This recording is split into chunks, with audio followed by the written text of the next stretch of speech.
ខ្ញុំខំធ្វើល្អហេតុអ្វីខ្ញុំនៅតែមានទុក្ខច្រើនអ្នកខ្លះមានសមានចិត្តល្អមានចិត្តសប្បុរសអាណិតអាសូរជួយអ្នកដទៃច្រើនតែបែរជាមិនសូវបានសមប្រកបជួបរឿងទុក្ខសោកមិនចេះចប់មិនចេះហើយពេលខ្លះជួយគេហើយបែរជាគេរមិលគុណនិយាយអាក្រក់រហូតដល់ធ្វើទុក្ខបុកម្នេញមកវិញក៏សឹងមានអំពើល្អដែលអ្នកបានសាងហើយនៅតែជាអំពើល្អដដែលមិនប្រែទៅជាអាក្រក់ទេគ្រាន់តែវាមិនទាន់មានពេលឲ្យផលប៉ុណ្ណោះចំណែករឿងមិនល្អរឿងអកុសលដែលអ្នកបានជួបវាជាផលនៃកម្មចាស់ដល់ពេលត្រូវឲ្យផលគួរស្វែងយល់ផងដែរថាបុណ្យកុសលមានច្រើនលំដាប់ហើយបុណ្យទាំងនោះជួយអ្នកឲ្យបានស្រាលពីទុក្ខតាមលំដាប់ដែរកុសលថ្នាក់ទានលះចិត្តកំណាញ់លះចិត្តជាប់ជំពាក់កុសលថ្នាក់ទាននោះជួយអ្នកឲ្យមានគេស្រឡាញ់រាប់អានច្រើនមានកិត្តិយសគេឈ្មោះល្អនិងជាឧបនិស្ស័យនៃការរកទទួលទានមានបានតែកុសលថ្នាក់ទាននោះមិនអាចជួយអ្នកឲ្យរួចផុតពីសេចក្តីទុក្ខផ្លូវចិត្តបានទេកុសលមួយទៀតដែលជួយអ្នកឲ្យរួចពីពាវេរាទៅថ្ងៃមុខគឺការរក្សាសិលបានដល់ការមិនបៀតបៀនមិនធ្វើឲ្យអ្នកដទៃក្តៅក្រហាយអ្នកជាមនុស្សមិនមានពៀទៅណាមកណាមិនសូវព្រួយបារម្ភក្នុងចិត្តព្រោះមិនបានធ្វើខុសហើយមិនសូវមានអ្នកមកបៀតបៀនអ្នកទេជៀសវាងតែអ្នកមានបាបកម្មពីអតីតជាតិមកកុសលថ្នាក់សិលជួយអ្នកឲ្យរួចផុតពីពាវេរាទៅថ្ងៃមុខតែវានៅតែមិនអាចជួយអ្នកឲ្យរួចផុតពីសេចក្តីទុក្ខផ្លូវចិត្តបានទាំងស្រុងឡើយកុសលថ្នាក់ខ្ពស់ដែលអាចជួយអ្នកបានច្រើនក្នុងការសម្រាលសេចក្តីទុក្ខពីផ្លូវចិត្តគឺកុសលថ្នាក់ភាវនាដែលមានន័យថាការចម្រើនសមាធិការចម្រើនបញ្ញាដែលជួយអ្នកឲ្យមានចិត្តនឹងធឹងមិនសូវញាប់ញ័រនឹងរឿងរ៉ាវទាំងឡាយសមាធិសំដៅលើការវឹកហាត់ចិត្តឲ្យស្ថិតនៅក្នុងអារម្មណ៍តែមួយដែលនាំឲ្យចិត្តបានស្ងប់រងាប់បានត្រជាក់មិនសូវរវើរវាយមិនសូវច្របូកច្របល់ជួយអ្នកឲ្យបានសេចក្តីសុខតាមផ្លូវចិត្តច្រើនចំណែកឯការចម្រើនបញ្ញាសំដៅលើការស្វែងយល់អំពីដំណើរកើតរលត់នៃសង្ខាររៀនលះបង់ការប្រកាន់ចំពោះរឿងរ៉ាវការទាស់ចិត្តនិងការជាប់ចិត្តចំពោះបញ្ហាទាំងឡាយពេលអ្នកបានលះបង់នៅសេចក្តីប្រកាន់នោះពីក្នុងចិត្តរឿងរ៉ាវទាំងឡាយកើតឡើងក៏កំណត់ដឹងថាជាដំណើរនៃធម្មជាតិពេលមានហេតុក៏កើតឡើងពេលអស់ហេតុក៏រលត់ទៅឧបមាដូចជាភ្លើងចង្កៀងពេលនៅប្រេងក៏នៅសល់ភ្លើងពេលអស់ប្រេងអស់បញ្ឆេះភ្លើងក៏រលត់ទៅអ្នកកំណត់ដឹងនៅដំណើរនៃសង្ខារយ៉ាងនេះ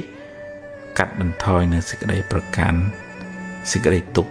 ខ ក៏ធូរស្បើយពីចិត្តអ្នក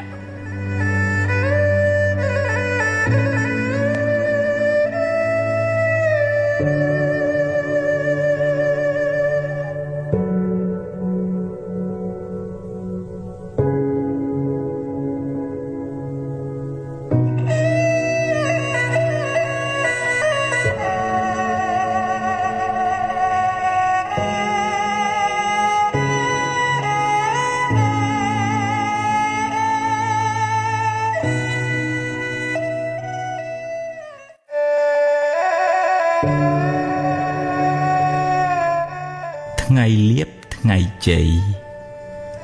ថ្ងៃល្អគឺជាថ្ងៃដែលអ្នករីករាយចិត្តថ្ងៃដែលអ្នកបានសាងល្អដោយកាយដោយវាចាដោយចិត្តព្រឹកឡើងលើកដៃសំពះរំលឹកគុណព្រះរតនត្រ័យនឹកគុណមេត្តាបិតាចម្រើនសមាធិផ្សាយមេត្តាដល់សព្វសត្វទម្លាប់ពួលវិចារល្អគិតរឿងល្អថ្ងៃនោះคล้ายជាថ្ងៃមានសេរីសួស្តីថ្ងៃមានលៀបថ្ងៃមានជ័យថ្ងៃរះថ្ងៃលិចជាដំណើរនៃធម្មជាតិមិនល្អមិនអាក្រក់ទេចំណែករាសីអ្នកឡើងចុះអាស្រ័យលើកម្មគឺអំពើដែលអ្នកបានសាងបើអ្នកបានសន្សំបុណ្យល្អច្រើនពីមុនមកហើយបុណ្យនោះដល់ពេលឲ្យផល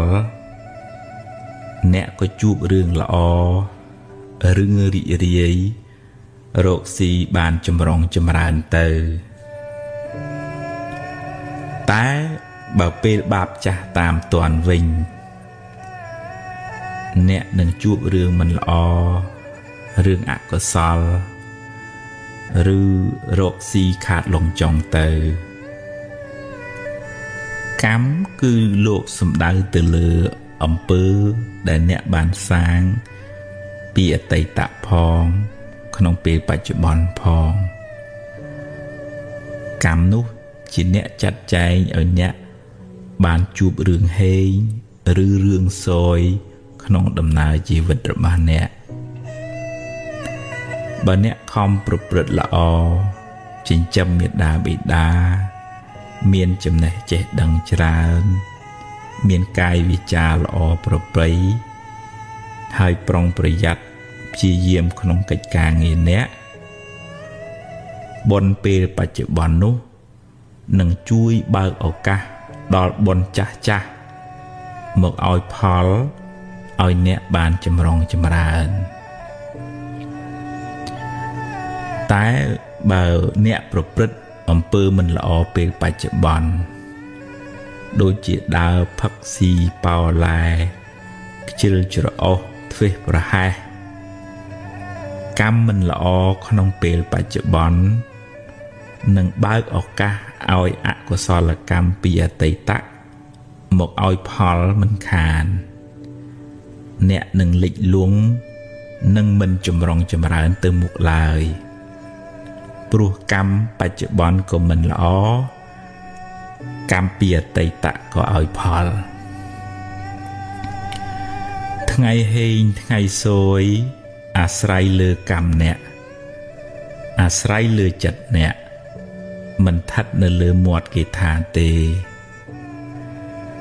បើអ្នកចង់បានថ្ងៃល្អចង់បានថ្ងៃជ័យត្រូវខំសាងល្អល្អដោយកាយល្អដោយវាចាល្អដោយចិត្តហើយបើមានថ្ងៃខ្លះអ្នកជួបរឿងសោយជាថ្ងៃដែលបាបចាស់ឲ្យផលសុំគុំកើតទុក្ខទូមនោះទូមនិញច្រើនពេកអីចាត់ទុកថាជាផលនៃបាបចាស់ហើយខិតខំធ្វើអំពើល្អថ្មីដូចជារំលឹកគុណព្រះរតនត្រ័យថ្វាយគ្រឿងសក្ការៈចំពោះព្រះពុទ្ធជាម្ចាស់ជូនទេយ្យទានចំពោះលោកឪពុកអ្នកម្ដាយ ដាក់បាតព្រះសង្ឃ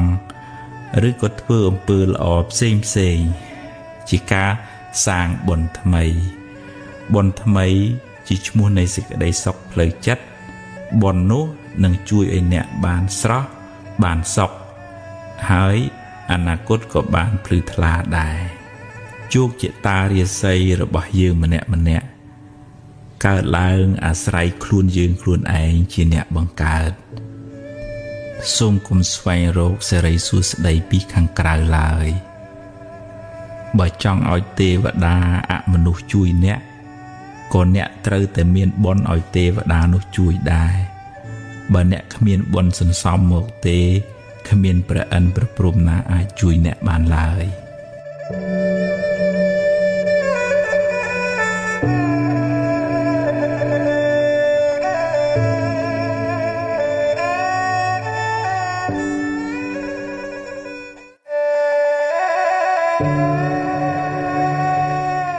ទ្រព្យគេទ្រព្យយើងក្នុងដំណើរនៃវដ្តសង្សារនេះមិនដឹងថាយើងម្នាក់ជាប់ជំពាក់កម្មជាមួយអ្នកណាខ្លះធ្លាប់ធ្វើបាបធ្វើអាក្រក់ចងពៀជាមួយគ្នាពីជាតិណាមកទេកំហឹងគំនុំស្អប់ចងអាឃាតគ្នាឬបាបកម្មណាមួយសុទ្ធតែនាំឲ្យមានពៀវេរាកំណើតវិលវល់អន្ទូលទៅមកដល់ពេលណាមួយកម្មនោះនឹងវិលមករកអ្នកវិញពេលកម្មចាស់ឲ្យផលអ្នកក៏ត្រូវជួបរឿងមិនល្អព្រាត់ប្រាសឬខាតលងចុងទៅអ្នកធ្វើបាបកម្មអាក្រក់តែម្ដងទេតែពេលកម្មឲ្យផលមិនមែនឲ្យតែម្ដងទេត្រូវឲ្យការគេថែមទៀតត្រូវទទួលផលកម្មនោះច្រើនដងឬច្រើនជាតិដោយសារចេតនាក្នុងការធ្វើកម្មនោះច្រើនដែរគឺចេតនាមុនពេលធ្វើលោកហៅថាបុព្វចេតនាចេតនាពេលកំពុងធ្វើលោកហៅថាមញ្ញនចេតនា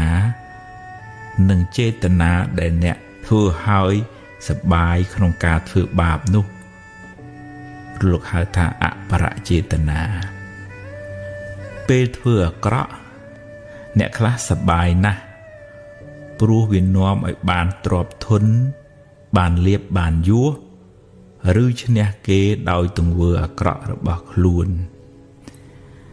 តែកុំភ្លេចថាការធ្វើបាបនោះមានឧបមាដូចជាការផឹកទឹកឃ្មុំដែលលាយដោយថ្នាំពិសដូច្នោះឯងឆ្ងាញ់ពីដំបូងតែចុងក្រោយត្រូវពលស្លាប់យ៉ាងណាមិញទ្រព្យរកដោយការបៀតបៀនអ្នកដទៃជាទ្រព្យក្តៅក្រហាយជាទ្រព្យមានពៀមិនសុខកាយមិនសុខចិត្តឡើយហើយជាប់ពៀវរាវែងឆ្ងាយក្នុងជីវិតបច្ចុប្បន្ននេះផងក្នុងអនាគតជាតិផងបាបកម្មនោះនឹងតាមលងបន្លាចអ្នករហូតដល់ថ្ងៃស្លាប់យើងគ្រប់គ្នាគួរខ្លាចបាបខ្លាចអំពើអាក្រក់មិនគួរចាញ់បោកវាមិនគួរឲ្យវាដឹកមុខហើយទៅប្រព្រឹត្តអាក្រក់ឡើយព្រោះអំពើបាបនោះនឹងនាំទុក្ខមកខ្លួនយើងវិញបាបវានាំឲ្យយើងសប្បាយក្នុងរយៈពេលខ្លីតែត្រូវរងទុក្ខក្នុងរយៈពេលវែងគួរមានស្មារតីប្រឹងរកទ្រព្យដោយសុចរិតមិនបៀតបៀនមិនប៉ះពាល់ទ្រព្យអ្នកណាឡើយបានតិចបានច្រើនជាទ្រព្យត្រជាក់ជាទ្រព្យពរជ័យអ្នករស់នៅដោយសេចក្តីសុខមិនផិតភ័យមិនតក់ស្លុតក្នុងចិត្តឡើយព្រោះ គ្មានអំពើបាបមកតាមលងបន្លាចអ្នក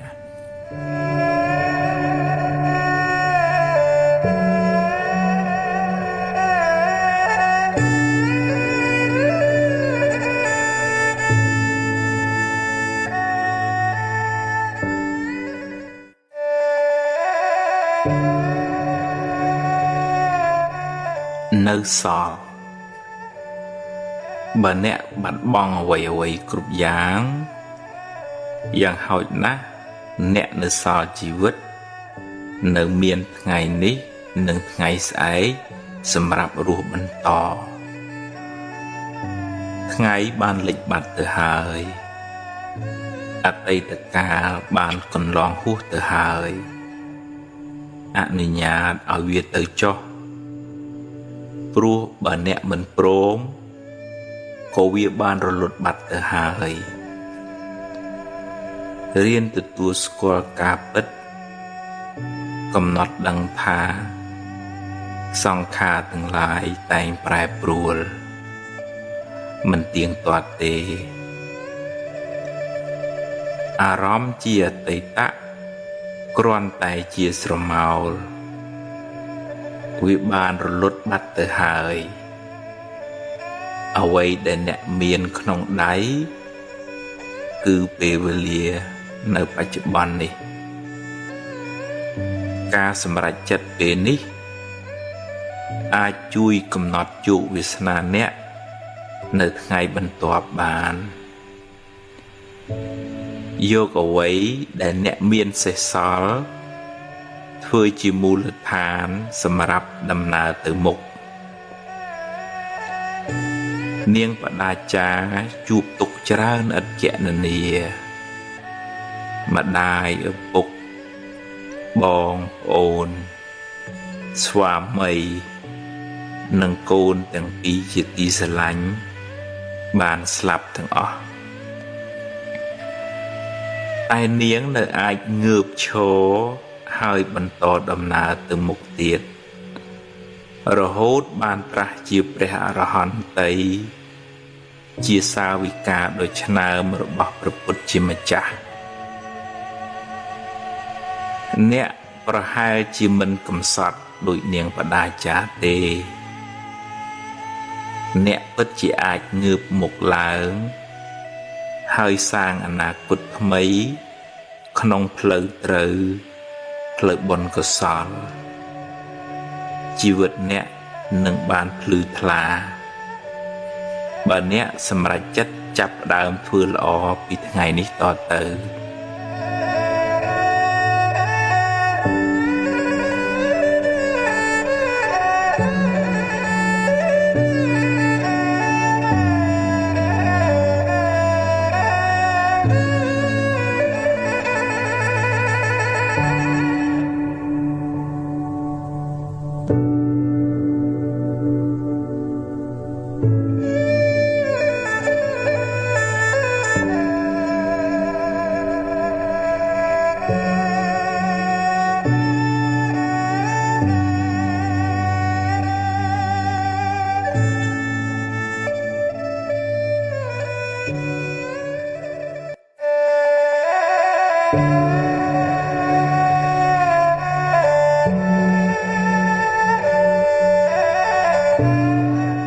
គិតច្រើន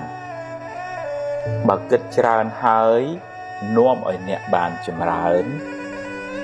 គិតទៀតចុះតែបើគិតទៅនាំឲ្យស្មុគស្មាញច្រើនខ្វល់ខ្វាយច្រើនកាត់វាខ្លីៗខ្លះទៅធ្វើសិនទៅបើខុសចាំគិតទៀតអ្នកគ្មានសមត្ថភាពគ្រប់គ្រងរឿងថ្ងៃស្អែកបានទាំងស្រុងទេ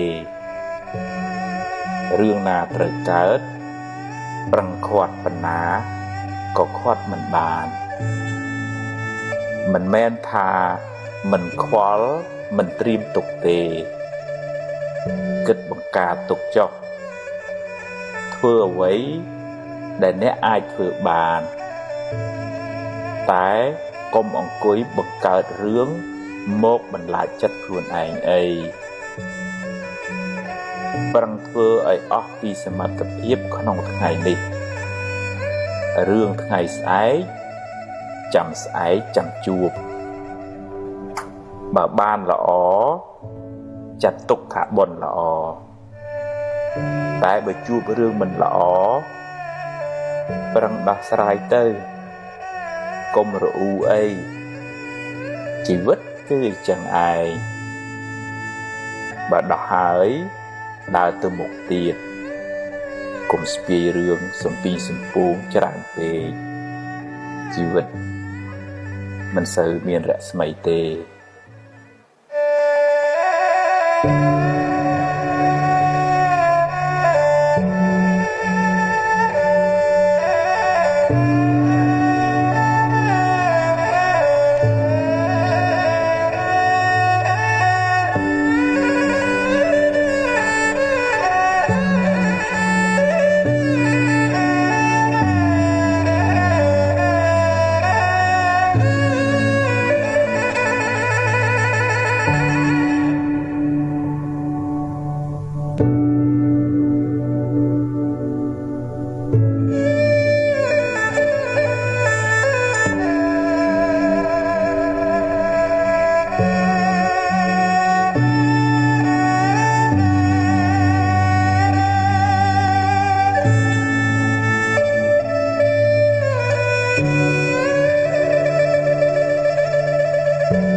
ចាប់ផ្ដើមសារជាថ្មីទីបញ្ចប់នៃរឿងមួយជាចំណុចចាប់ផ្ដើមនៃរឿងថ្មីមួយទៀតសូមកុំអស់សង្ឃឹមកុំបាក់ទឹកចិត្តអីដរាបណានៅមានដង្ហើមអ្វីក៏អាចចាប់ផ្ដើមសារជាថ្មីបានដែរអតីតកាលបានកន្លងផុតទៅហើយបើស្ដាយក្រោយក៏កែអ្វីមិនបានដែរកុំខ្មាស់កុំអៀនអីហ៊ានទទួលស្គាល់ការពិតរួចបន្តដំណើរទៅមុខទៀតទឹកភ្នែកថ្ងៃនេះបានលាងកែវភ្នែកអ្នកឲ្យបានស្អាតអ្នកអាចឃើញធម្មជាតិបានច្បាស់ជាងមុនអ្នកស្គាល់មនុស្សច្បាស់ជាងមុនអ្នកមានបទពិសោធន៍ច្រើនជាងមុនជីវិតតែមានបញ្ហាចឹងឯងជៀសមិនរួចទេប្រឹងដោះទៅដោះហើយធ្វើដំណើរទៅមុខទៀតកុំរសេមរសាមច្រើនពេក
ចាស់បុណ្យថ្មីតាមច្បាប់កម្មផលយើងម្នាក់សុទ្ធតែធ្លាប់បានសាងបាបកម្មខ្លះពីអតីតជាតិមកកាលណាដល់ពេលដែលសមគួរបាបចាស់នឹងឲ្យផលអ្នកក៏ជួបរឿងមិនល្អជួបប្រទះនៅបញ្ហាឬមុខរបរត្រូវខាតបង់ទៅកម្មប្រៀបបានដូចជាស្រមោលអន្ទូលតាមប្រាណតែងជាប់តាមបុគ្គលអ្នកប្រព្រឹត្តនោះទៅក្នុងជាតិកំណើតតទៅទោះបីខំរត់ទៅណាក៏មិនអាចរត់ផុតពីកម្លាំងកម្មដែរសូម្បីតែព្រះពុទ្ធក៏មានបាបតាមឲ្យផលដែរអ្នកធ្លាប់បៀតបៀនជីវិតគេពីអតីតជាតិមក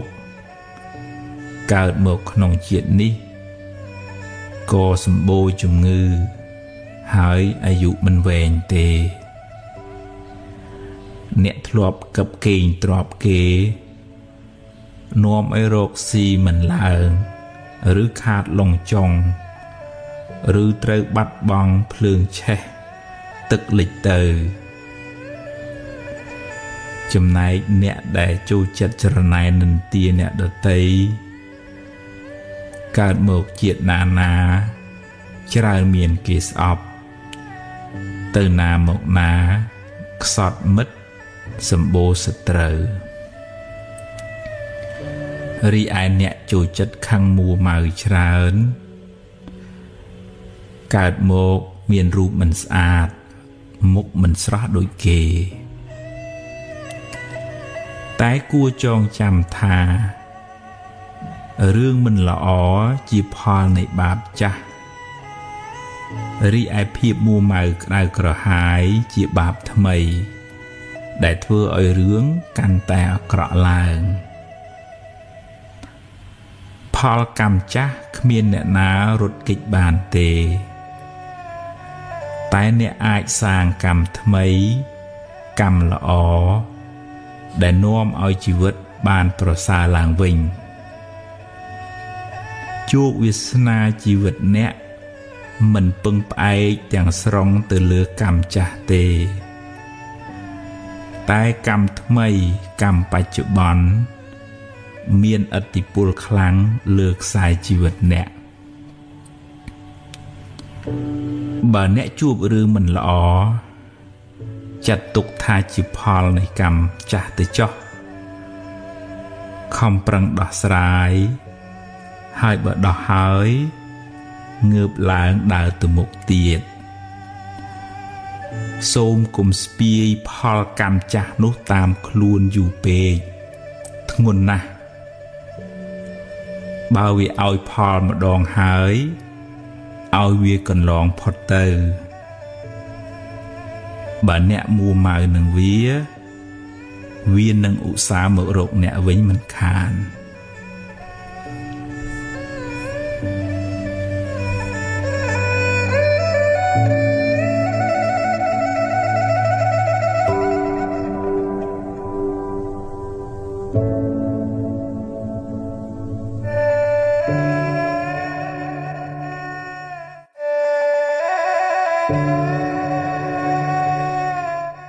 បារមីខ្លាំងពូកែក្នុងព្រះពុទ្ធសាសនាពាក្យថាបារមីសំដៅយកគុណធម៌ទាំងឡាយដែលនាំឲ្យបានត្រាស់ដឹងឬគុណជាតិដែលនាំឲ្យបានរួចផុតពីទុក្ខរួចផុតពីសង្សារវដ្តព្រះពុទ្ធអង្គនៃយើងបានបំពេញនៅបារមីអស់ច្រើនលានកោដជាតិទម្រាំបានត្រាស់ដឹងជាព្រះពុទ្ធបារមីដែលព្រះអង្គត្រូវបំពេញមាន10ដែលលោកហៅថាទុសបារមីឬម្យ៉ាងទៀតលោកហៅថាពុទ្ធការកធម៌គឺទី1ទានបារមីការចែកទានសង្គ្រោះដល់អ្នកដទៃដោយចិត្តករុណា ទី2សីលបារមីការរក្សាកាយវិចារឲ្យបានល្អមិនបៀតបៀនអ្នកដទៃទី3នេក្ខមបារមីការចេញសាងភ្នោះឆ្ងាយពីកាមគុណទី4បញ្ញាបារមីការសន្សំចំណេះដឹងការប្រើបញ្ញាញាណសម្រាប់ត្រេះរិះពិចារណាក្នុងការដោះស្រាយបញ្ហាទី5វិរិយបារមីការតស៊ូព្យាយាមជំនះការលំបាកក្នុងការបំពេញភារកិច្ចរបស់ខ្លួនទី6ខន្តិបារមីសេចក្តីអត់ធន់ចំពោះពាក្យសម្ដីអ្នកដទៃឬការងារលំបាកផ្សេងទី7សច្ចបារមីការរក្សាពាក្យសច្ចៈមិនក្បត់ពាក្យសន្យាទី8អធិដ្ឋានបារមីការបដិញ្ញាចិត្តខ្ពស់មិនងាយបោះបង់ការងារចោលទី9មេត្តាបារមីសេចក្តីស្រឡាញ់ទឹកចិត្តមេត្តាទឹកចិត្តត្រជាក់មិនងាយខឹងក្រេវក្រោធនិងទី10ឧបេក្ខាបារមីការមិនរំភើបញាប់ញ័រចំពោះអារម្មណ៍ល្អក្តីមិនល្អក្តីដែលកើតឡើងក្នុងជីវិតពេលព្រះពោធិសត្វបានបំពេញនៅបារមីទាំង10នេះគ្រប់បរិបូរណ៍ហើយព្រះអង្គបានបំពេញសេចក្តីព្យាយាមក្នុងសមាធិនិងវិបស្សនារហូតចុងក្រោយព្រះអង្គបានត្រាស់ដឹងនៅមាគ៌ាទៅកាន់ទីរំលត់ទុក្ខពោលគឺព្រះនិព្វានដែលយើងសន្មតថាព្រះពុទ្ធបានត្រាស់បុណ្យកុសលដែលព្រះអង្គបានបំពេញមកបានជួយឲ្យព្រះអង្គបរិបូរណ៍ដោយលក្ខណៈសម្បត្តិទាំងកាយទាំងវាចាទាំងសតិបញ្ញាដល់ព្រមបានជាទីពឹងនិងជាទីគោរពស្រឡាញ់កោតខ្លាចនៃមនុស្សនិងទេវតាទាំងឡាយរីឯពាក្យថាបារមីវត្តនេះពូកែព្រះអង្គវត្តនោះស័ក្តិសិទ្ធិជាដើមដែលជាទូទៅយើងឲ្យតម្លៃទៅលើអភិនិហាបារមីឫទ្ធានុភាពដែលធ្វើឲ្យគេកោតខ្លាចជាដើមបើនិយាយតាមន័យព្រះធម៌ព្រះពុទ្ធជាម្ចាស់បានបរិនិព្វានបាត់ទៅហើយគ្មានវិញ្ញាណឬបារមីអ្វីបន្តិចបន្តួចនៅសេសសល់ឡើយ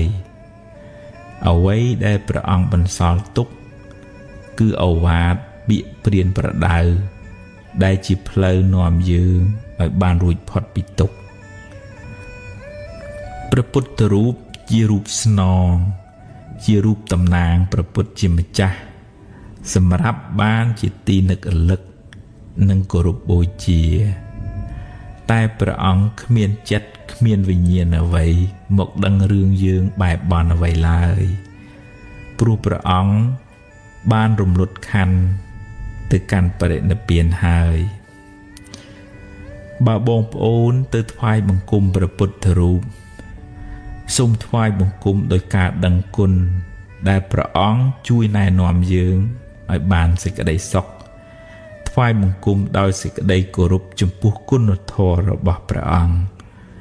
មិនគួរទៅថ្វាយបង្គំបួងសួងសុំឲ្យព្រះអង្គជួយយ៉ាងនេះយ៉ាងនោះទេ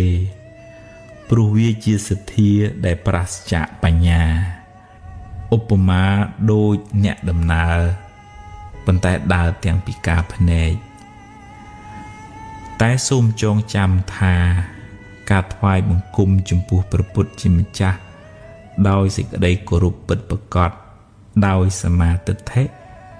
នឹងបានទទួលផលអានិសង្សច្រើនឥតគណនាតែផលនោះមិនមែនព្រះពុទ្ធជាអ្នកផ្ដល់ឲ្យយើងទេគឺផលកើតពីចិត្តជ្រះថ្លាក្នុងចិត្តរបស់យើងផ្ទាល់ដែលបានថ្វាយបង្គំចំពោះព្រះពុទ្ធជាម្ចាស់ ដោយសទ្ធាប្រកបដោយបញ្ញារីឯរិទ្ធអានុភាពឬហេតុភេទផ្សេង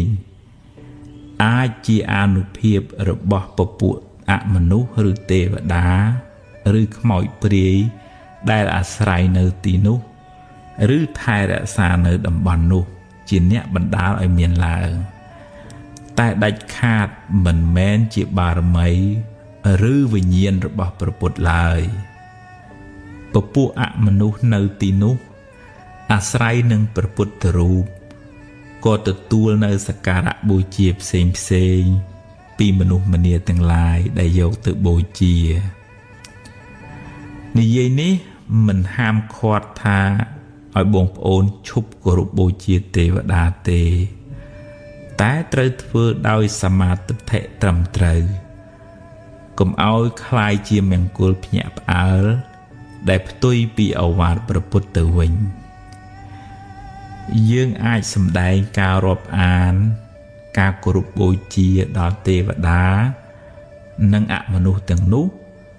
តាមរយៈការផ្សាយមេត្តាចិត្តការជូនបុណ្យកុសល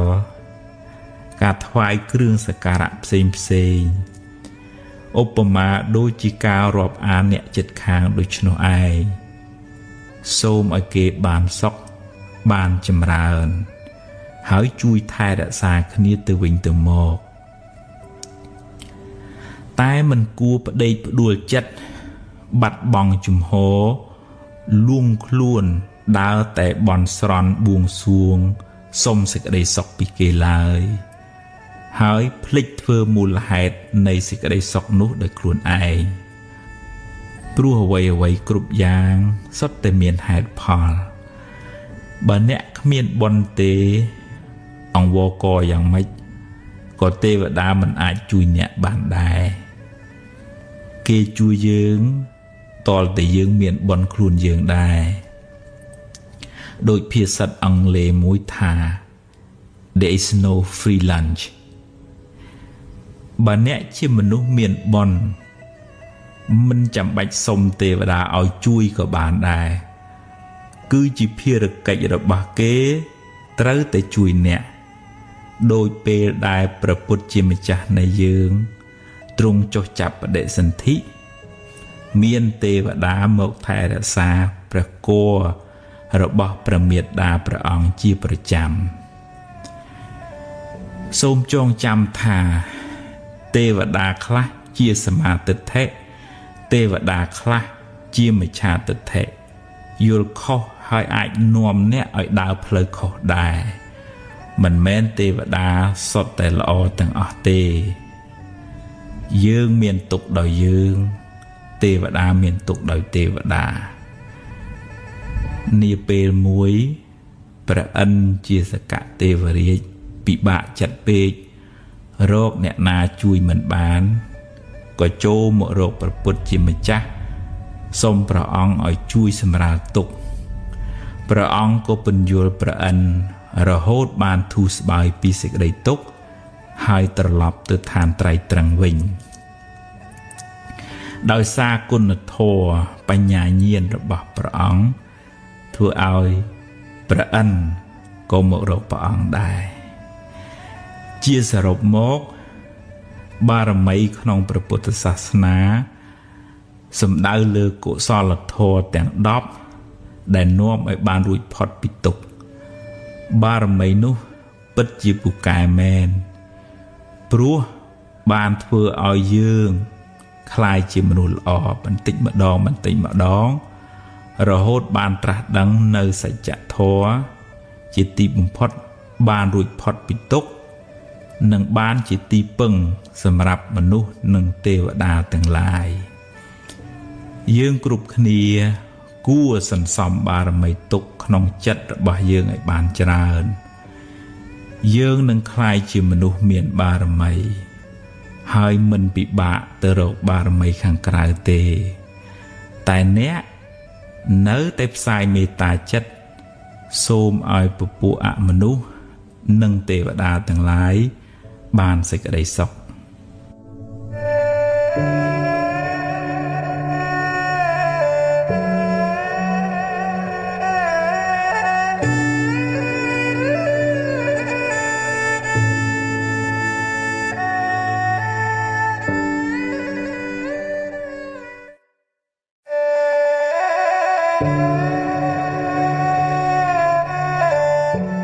บนเมียน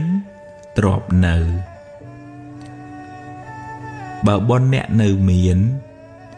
รวมซ้อมจมวยกาปรองประหยัดพ้องตรอบเนะมันเงี้ยบัดบองเตนาเตแต่เปลนาเนะออกบนให้เนะเมียนเสสอลบาปิมุนหมกพ้องตรอบเคยเนอหนึ่งพเนจก็โยกเหมือนบานหรือเตรบัดบองโคดขาดตัววิงบาปกรรมนวมอ่อยโรคซีมันเหลิงหรือขาดจงขาดดาวเมียนโดยเจียกับเกงตรอบเกจุมเปะลุยเกมันซองสัญญาถ้าเอาหายใบเจียมันเอาวิงสัญญาถ้าเอาเจริญแต่ใบจีเอาติดวิงกำนันสวัสดิ์มันจิงจำเมียดาเบดาเจียดามสิกได้ลบเพื่ออ้อยมนุษย์จ้องบานตรอบเกหมกเจียระบอกลูนตรอบนุอาจบานหมกแมนแต่จิตรอบกระไดกระหายจิตรอบเมียนปีบาปกรรมนุหนึ่งตามลงบรรลายบุคคลนุระโหดดอลไงสลับหาย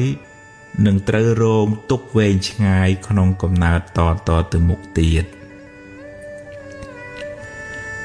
มียางเตียดสิกระไดกำนังเพื่ออ้อยมนุษย์มันเฮียนเพื่อเตียนเตเปคละมันตึงเฮียนจินจำหมายไอ้ก็เมียนสิกระไดกำนังหมกสปรับยืงทาเปิดทั่วตื้อกระไรอ้อแต่เบิดตามปิดตือในตำหนักกาจงกรอยยืงกรุบเนียเตอเตอคลูนเตเตขมีนโยกเอาไว้เตตามคลูนบานบันติสะลายบ้ามันบานถือบนเตตรวบนุกกีใจขณีออขมีนบานจีปริยาวสำหรับคลูนยืงเตกันปะระโลกลายเมียนแต่บอลได้ครูนยืงสันสอมเรื่อยเตเติบบานจิตติปึงเติขนงโลกขังหมกบานในเย็นนี้มันแม้นเมียนในทาเอาชุบโรซีเธอแต่เตียนในออเตอร์นุเตแต่กูแบ่งใจสำหรับสิ่งใดสกปัจจุบันพองสันสอมบอลบานจิตติปึงเติขนงปะระโลกเนยพองปลัวดำนาเกิดสลับคือเตยทวดดำนาไตมันเนี่ยไอขมีนเนี่ยน้ำมากลุ่มโดนเนี่ยเตรีไอบอนได้นวมเอาเนี่ยจำรานโดยตรอบสมบัติโรคซีทูคือการเจตวดเตียนสงครูดอนเนี่ยลมบาได้ลูกหายทาสังกะหะเตียนนังการจินจำเมียดาใบดาตุมนุกบำรองเนี่ยเมียนเซอร์จีดามได้ลูกหาถาโบจีเตียนบุกลได้เมียนจัดสับบรอเมียนจัดเมตตามันกำนันมันกึดแต่ครูนไอระเมงตะตูดบานสิกไรสลังสิกไรซอกตั้งปีปัจจุบันระโหดปะระโลกเนยกุศลธนเตียนเมื่อปีขังไกลหะโดยจีออตรอปิคลูนแต่วิเมียนอุปมาโดยจีกาปรุสเรขนองสรายเนออสเรปุยปีละไอแมนแต่จงกรอยเนตตูบานพอชรานบุคคลได้บานถือเตียนตกหายการเจียดนาแต่งการขนมตระโกลเมียนตรอบสมบัติบารกตะตูเตียนก็โรคบานโดยเงียหายมันเงียบัดบังตรอบสมบัติเตนาเต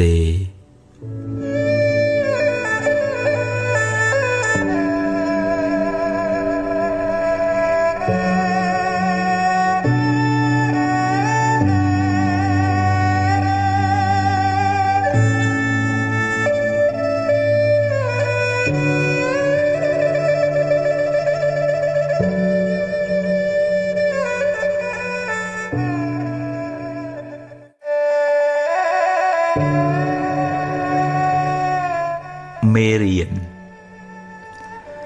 អាចថាមានពេលខ្លះអ្នកគិតមិនបានគ្រប់ជ្រុងជ្រោយហើយក៏និយាយជ្រុលជ្រោះឬសម្រេចចិត្តខុសដែលនាំឲ្យខូចខាតប្រយោជន៍ឬបាត់បង់ទ្រព្យធនជាដើមសូមគុំស្ដីបន្ទោសខ្លួនឯងច្រើនពេកអីដំណើរជីវិតតែងមានខុសខ្លះអីចឹងឯងគ្មានអ្នកណាម្នាក់បានល្អ 100% ទេអាយុនៅក្មេងចិត្តគំនិតក៏នៅក្មេងខ្ចីធ្វើឲ្យអ្នកឆាប់ឆេវឆាវហើយគិតខ្លីវាជាដំណើរធម្មតានៃការវិវត្តផ្នែកខួរក្បាលនិងចិត្តគំនិតបើខុសឆ្គងសូមការអនុគ្រោះលើកលែងពីគេទៅកុំខ្មាស់អៀនអីរួចហើយងើបឡើងបន្តដំណើរទៅមុខទៀតផ្ដល់ឱកាសឲ្យខ្លួនឯងជាលើកទី2ក្មេងធ្លាប់ដួលរាប់សិបដងតម្រាំចេះដើរចាត់ទុកកំហុសខុសឆ្គងនិងបរាជ័យទាំងនោះថាជាមេរៀនជាបទពិសោធន៍សម្រាប់ការសម្រេចចិត្តឲ្យបានត្រឹមត្រូវនៅថ្ងៃក្រោយរឿងមិនល្អធ្វើឲ្យអ្នកឈឺចាប់តែវាជួយអ្នកឲ្យមើលឃើញបញ្ហាបានច្បាស់ជាងមុនស្គាល់មនុស្សបានប្រកបជាងមុនអង្គុលីមៀលផុងខ្លួនធ្វើខុសដើរសម្លាប់មនុស្សរាប់រយរាប់ពាន់នាក់តែចុងក្រោយបានតាំងចិត្តកែខ្លួនបួសជាបព្វជិតហើយបានត្រាស់ជាព្រះអរហន្តបានជាសាវកដ៏ឆ្នើមរបស់ព្រះពុទ្ធជាម្ចាស់ទៀតផងអ្នកបានធ្វើកំហុសពីមុនមកហើយចេះកែប្រែខ្លួនព្រះពុទ្ធជាម្ចាស់ទ្រង់សរសើរថាជាបណ្ឌិតជីវិតបានភ្លឺត្រចះត្រចង់ឧបមាដូចជាព្រះច័ន្ទបានចេញផុតពីពពកដូច្នោះឯង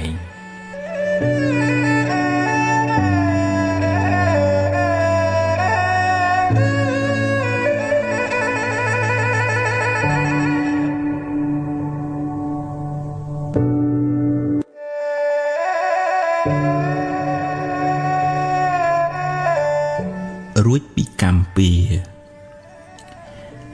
វេរាពីអតីតមកអ្នកគ្មានវិធីរត់គេចពីវាបានទេព្រោះអ្នកមិនអាចបកក្រោយហើយកែទង្វើដែលអ្នកបានធ្វើក្នុងអតីតកាលបានឡើយ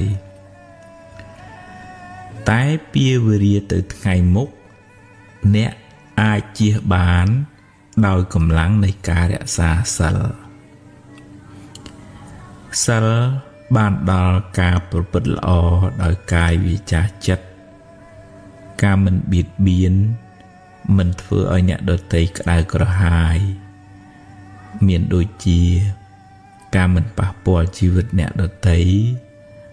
ការមិនកាប់កេងលួចទ្រព្យអ្នកដទៃ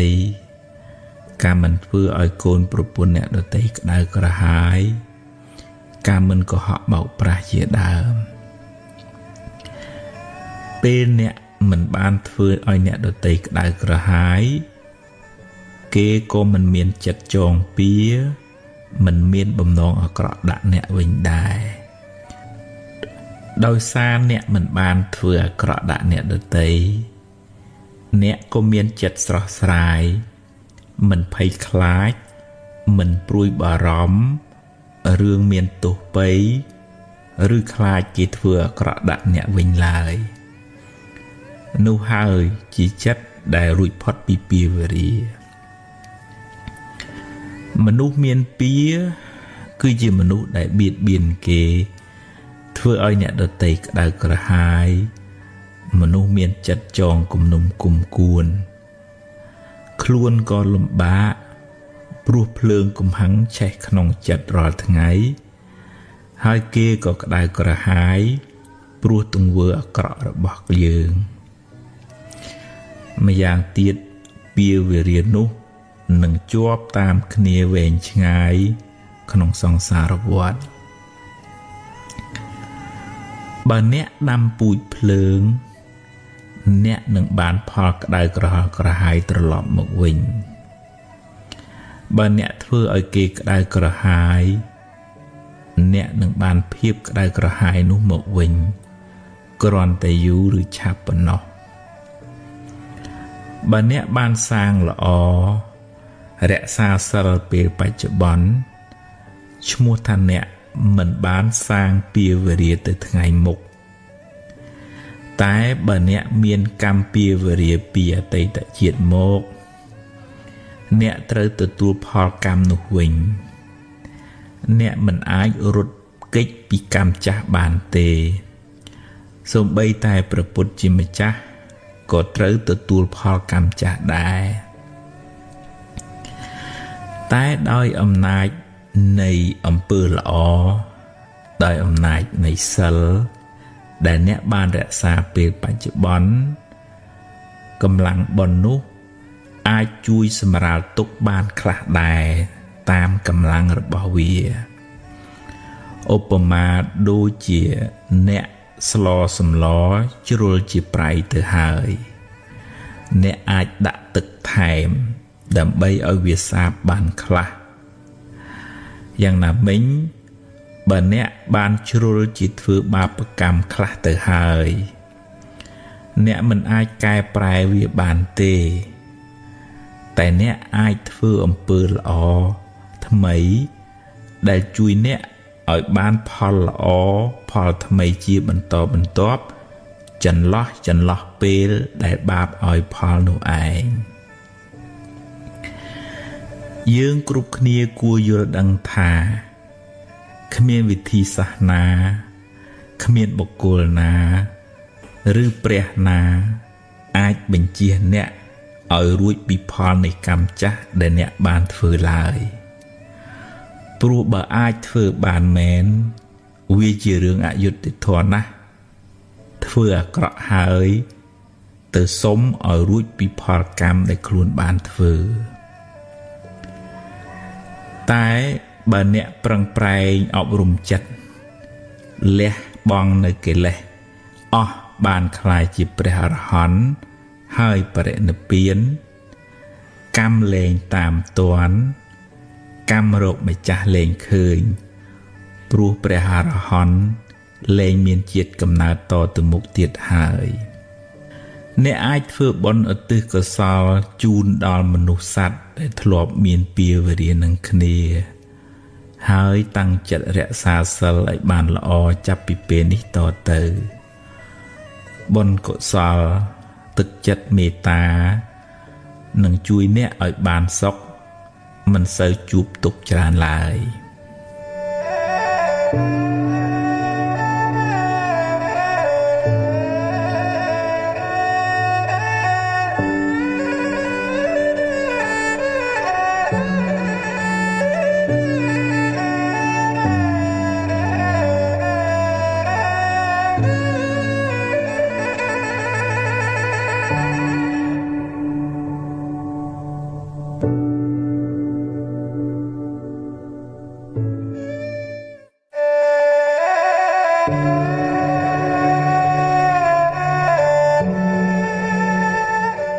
រៀនសម្រេចចិត្តមុននឹងសម្រេចចិត្តគិតឲ្យបានច្បាស់លាស់សិនសួរយោបល់គេឯងឲ្យបានគ្រប់ជ្រុងជ្រោយហើយចុងក្រោយអ្នកត្រូវសម្រេចចិត្តដោយខ្លួនឯងហើយបើសម្រេចយ៉ាងណាហើយធ្វើតាមនឹងទៅកុំសាវ៉ាដូរចុះដូរឡើងពេកអីព្រោះវាធ្វើឲ្យរំខានចិត្តខ្លាំងមិនសូវបានសុខទេហើយបើឧបមាថាការសម្រេចចិត្តនោះខុសនាំឲ្យខូចខាត បាត់បង់សូមគុំទម្លាប់បន្ទោសគេបន្ទោសឯងឬមួម៉ៅក្តៅក្រហាយស្ដីបន្ទោសខ្លួនឯងយូរពេកអីចាត់ទុកថាវាជាផលនៃបាបចាស់ទៅចុះកុំស្ដាយពេកអីព្រោះស្ដាយទៅបានត្រឹមតែខូចចិត្តយកវាជាមេរៀនគិតសារជាថ្មីឡើងវិញធ្វើឲ្យបានប្រសើរជាងមុន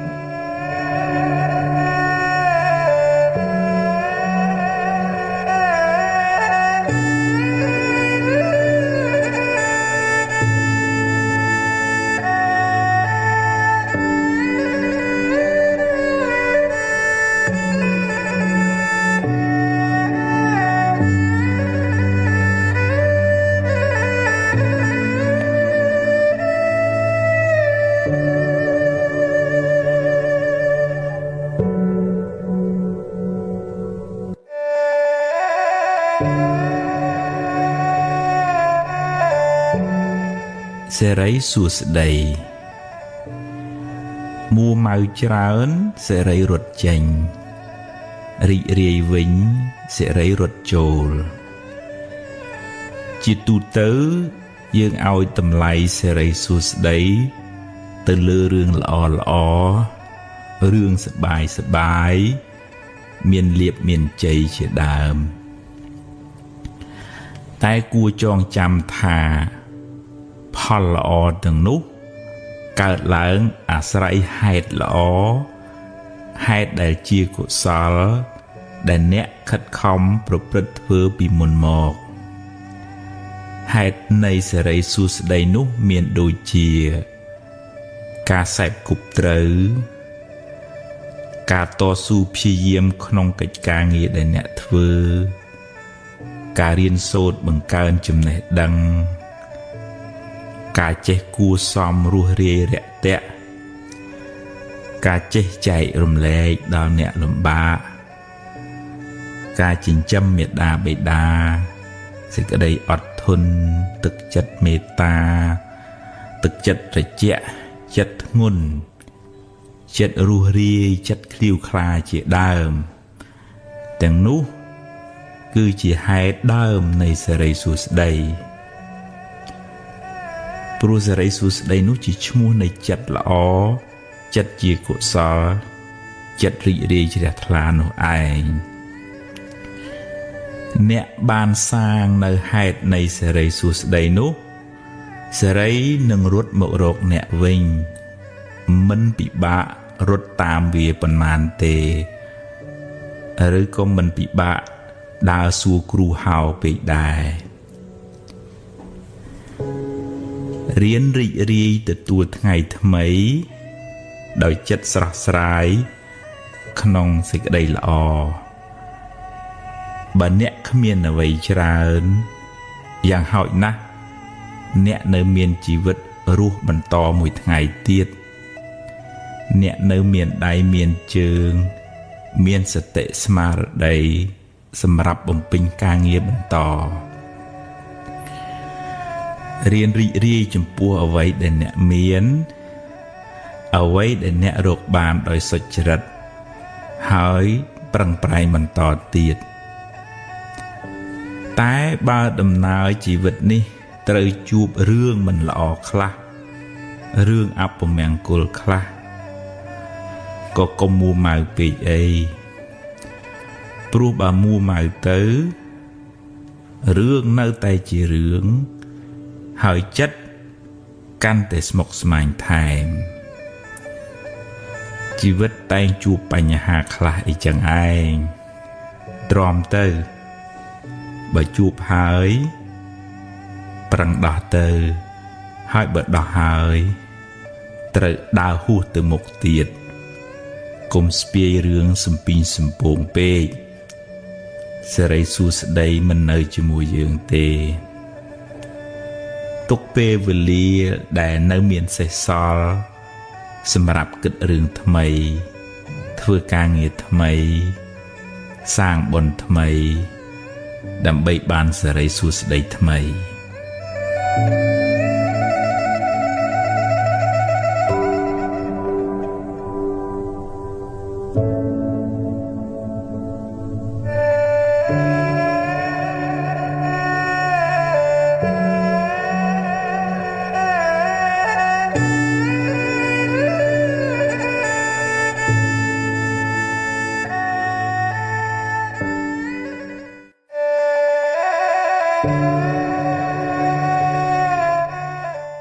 ួសហើយ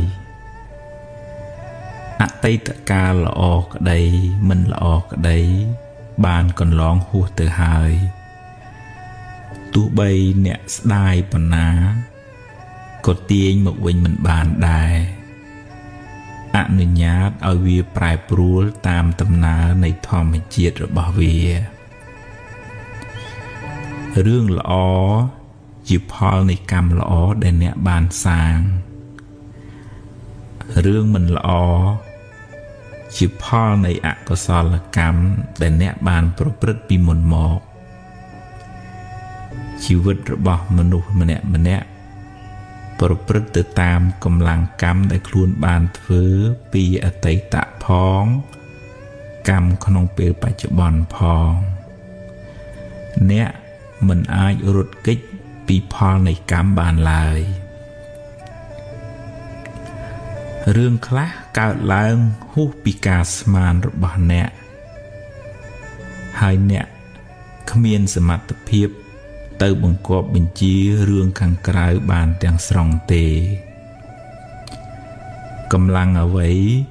ស្មើដោយកម្លាំងកម្មមិនមានឡើយណដ្ឋិកម្មੰសមੰពលំបើមានហេតុគ្រប់គ្រាន់រឿងនឹងកើតឡើងអ្វីមិនមែនជារឿងចៃដន្យទេបើអ្នកបានជួបរឿងមិនល្អហើយអ្នកកើតចិត្តមួម៉ៅក្តៅក្រហាយអ្នកបានបង្កើនទុក្ខនោះឲ្យមានទម្ងន់ទ្វេដងរឿងក៏អាក្រក់ចិត្តក៏មួម៉ៅទុក្ខទាំងកាយទុក្ខទាំងចិត្តណាស់ហើយចុះរឿងបានកន្លងផុតទៅហើយចាត់ទុកជាមេរៀនជាបទពិសោធន៍សម្រាប់ការសម្រេចចិត្តលើកក្រោយចាប់ផ្ដើមសារជាថ្មីគិតរឿងថ្មីនិយាយរឿងថ្មីធ្វើកិច្ចការងារថ្មីលទ្ធផលក៏បានថ្មីដែរអតីតកាលមិនមែនជាផ្ទះសម្រាប់អ្នកនៅទេវាគ្រាន់តែជាស្រមោលទេតើតែបើរឿងអតីតកាលនោះជារឿងល្អជារឿងបុណ្យកុសលអ្នកអាចចងចាំនិងរំលឹករំលើកដល់អំពើល្អនោះរឿយដើម្បីឲ្យចិត្តបានរីករាយម្ដងទៀតបានបុណ្យម្ដងទៀត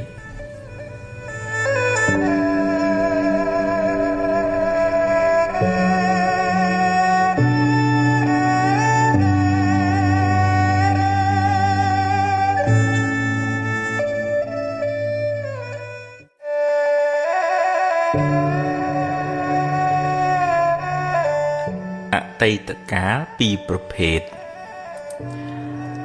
អតីតកាលខ្លះល្អអតីតកាលខ្លះមិនល្អទេជារឿងធម្មតាសម្រាប់ជីវិតមនុស្សម្នាក់ហើយអតីតកាលទាំងពីរនោះបានរលត់បាត់ទៅហើយអ្នកមិនអាចបកក្រោយទៅកែប្រែវាបានទេតែបើអ្នកគិតត្រូវអ្នកអាចកែច្នៃវាបានជាប្រយោជន៍សម្រាប់សាងអនាគតល្អទៅខាងមុខបើអតីតកាលនោះជារឿងល្អជារឿងបុណ្យកុសលអ្នកអាចរំលឹករំលើកវាឡើងវិញដើម្បីឲ្យចិត្តបានជ្រះថ្លាម្ដងទៀត បានសប្បាយចិត្តម្ដងទៀតអ្នកក៏ឈ្មោះថាបានធ្វើបុណ្យម្ដងទៀតដែរដែលនៅក្នុងធម៌លោកហៅថាអបរចេតនាឧស្សាហ៍រំលឹកដល់ទានដែលអ្នកបានឲ្យដល់អំពើល្អដែលអ្នកបានសាងរំលឹកឲ្យបានរឿយចិត្តអ្នកបានចម្រើនដោយបុណ្យចម្រើនដោយភាពត្រជាក់ត្រជុំឧបមាដូចជាការចាក់ទឹកដាក់ជីដល់ដំណាំដែលអ្នកបានដាំដំណាំនោះនឹងផ្ដល់ផលកាន់តែច្រើនឡើងតែបើអតីតកាលនោះជារឿងមិនល្អជារឿងអកុសលចាត់ទុកថាវាជាផលបាបចាស់ទៅចោះយកវាជាមេរៀនជាមូលដ្ឋាននៃការប្រុងប្រយ័ត្នលើក្រោយហើយអនុញ្ញាតឲ្យវាកន្លងហួសទៅកុំស្ដាយអីព្រោះបើស្ដាយទៅក៏មិនអាចកែប្រែអ្វីបានដដែលហើយបើអ្នករំលឹករំលើកវាញឹកញាប់ពេកវាមានតែនាំឲ្យចិត្តអ្នកក្តៅក្រហាយប៉ុណ្ណោះ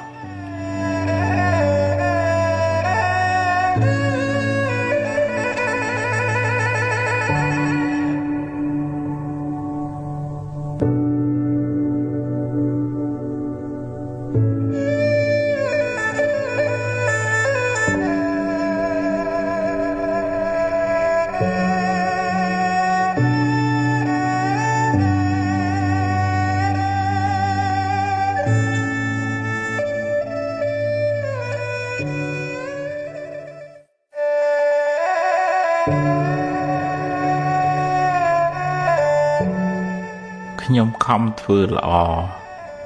ហេតុអ្វីខ្ញុំនៅតែមានទុក្ខច្រើនអ្នកខ្លះមានសមានចិត្តល្អមានចិត្តសប្បុរសអាណិតអាសូរជួយអ្នកដទៃច្រើនតែបែរជាមិនសូវបានសមប្រកប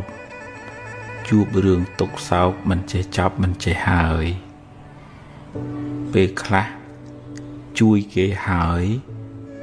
បែរជាគេរមិលគុណនិយាយអាក្រក់រហូតដល់ធ្វើទុក្ខបុកម្នេញមកវិញក៏សឹងមានអំពើល្អដែលអ្នកបានសាងហើយនៅតែជាអំពើល្អដដែលមិនប្រែទៅជាអាក្រក់ទេគ្រាន់តែវាមិនទាន់មានពេលឲ្យផលប៉ុណ្ណោះចំណែករឿងមិនល្អរឿងអកុសលដែលអ្នកបានជួបវាជាផលនៃកម្មចាស់ដល់ពេលត្រូវឲ្យផលគួរស្វែងយល់ផងដែរថាបុណ្យកុសលមានច្រើនលំដាប់ហើយបុណ្យទាំងនោះជួយអ្នកឲ្យបានស្រាលពីទុក្ខតាមលំដាប់ដែរកុសលថ្នាក់ទានលះចិត្តកំណាញ់លះចិត្តជាប់ជំពាក់កុសលថ្នាក់ទាននោះជួយអ្នកឲ្យមានគេស្រឡាញ់រាប់អានច្រើនមានកិត្តិយសកេរ្តិ៍ឈ្មោះល្អនិងជាឧបនិស្ស័យនៃការរកទទួលទានមានបានតែកុសលថ្នាក់ទាននោះមិនអាចជួយអ្នកឲ្យរួចផុតពីសេចក្តីទុក្ខផ្លូវចិត្តបានទេកុសលមួយទៀតដែលជួយអ្នកឲ្យរួចពីពាវេរាទៅថ្ងៃមុខគឺការរក្សាសិលបានដល់ការមិនបៀតបៀនមិនធ្វើឲ្យអ្នកដទៃក្តៅក្រហាយអ្នកជាមនុស្សមិនមានពៀទៅណាមកណាមិនសូវព្រួយបារម្ភក្នុងចិត្តព្រោះមិនបានធ្វើខុសហើយ mình sơ miên nẹ một biệt biên nẹ tề chi viên tề nẹ miền bà bậc cam bìa tây tại chiết mò có so thân nạ sơ chui nẹ ở rùi phót bì bìa về rìa tới ngày mục tái viên nớ tay mình ai chui nẹ ở rùi phót bì xích đầy tục phơi chất bàn tiếng sòng lại có so thân nạ bùa để ai chui nẹ bàn trànក្នុងការសម្រាលសេចក្តីទុក្ខពីផ្លូវចិត្តគឺកុសលធនៈភាវនា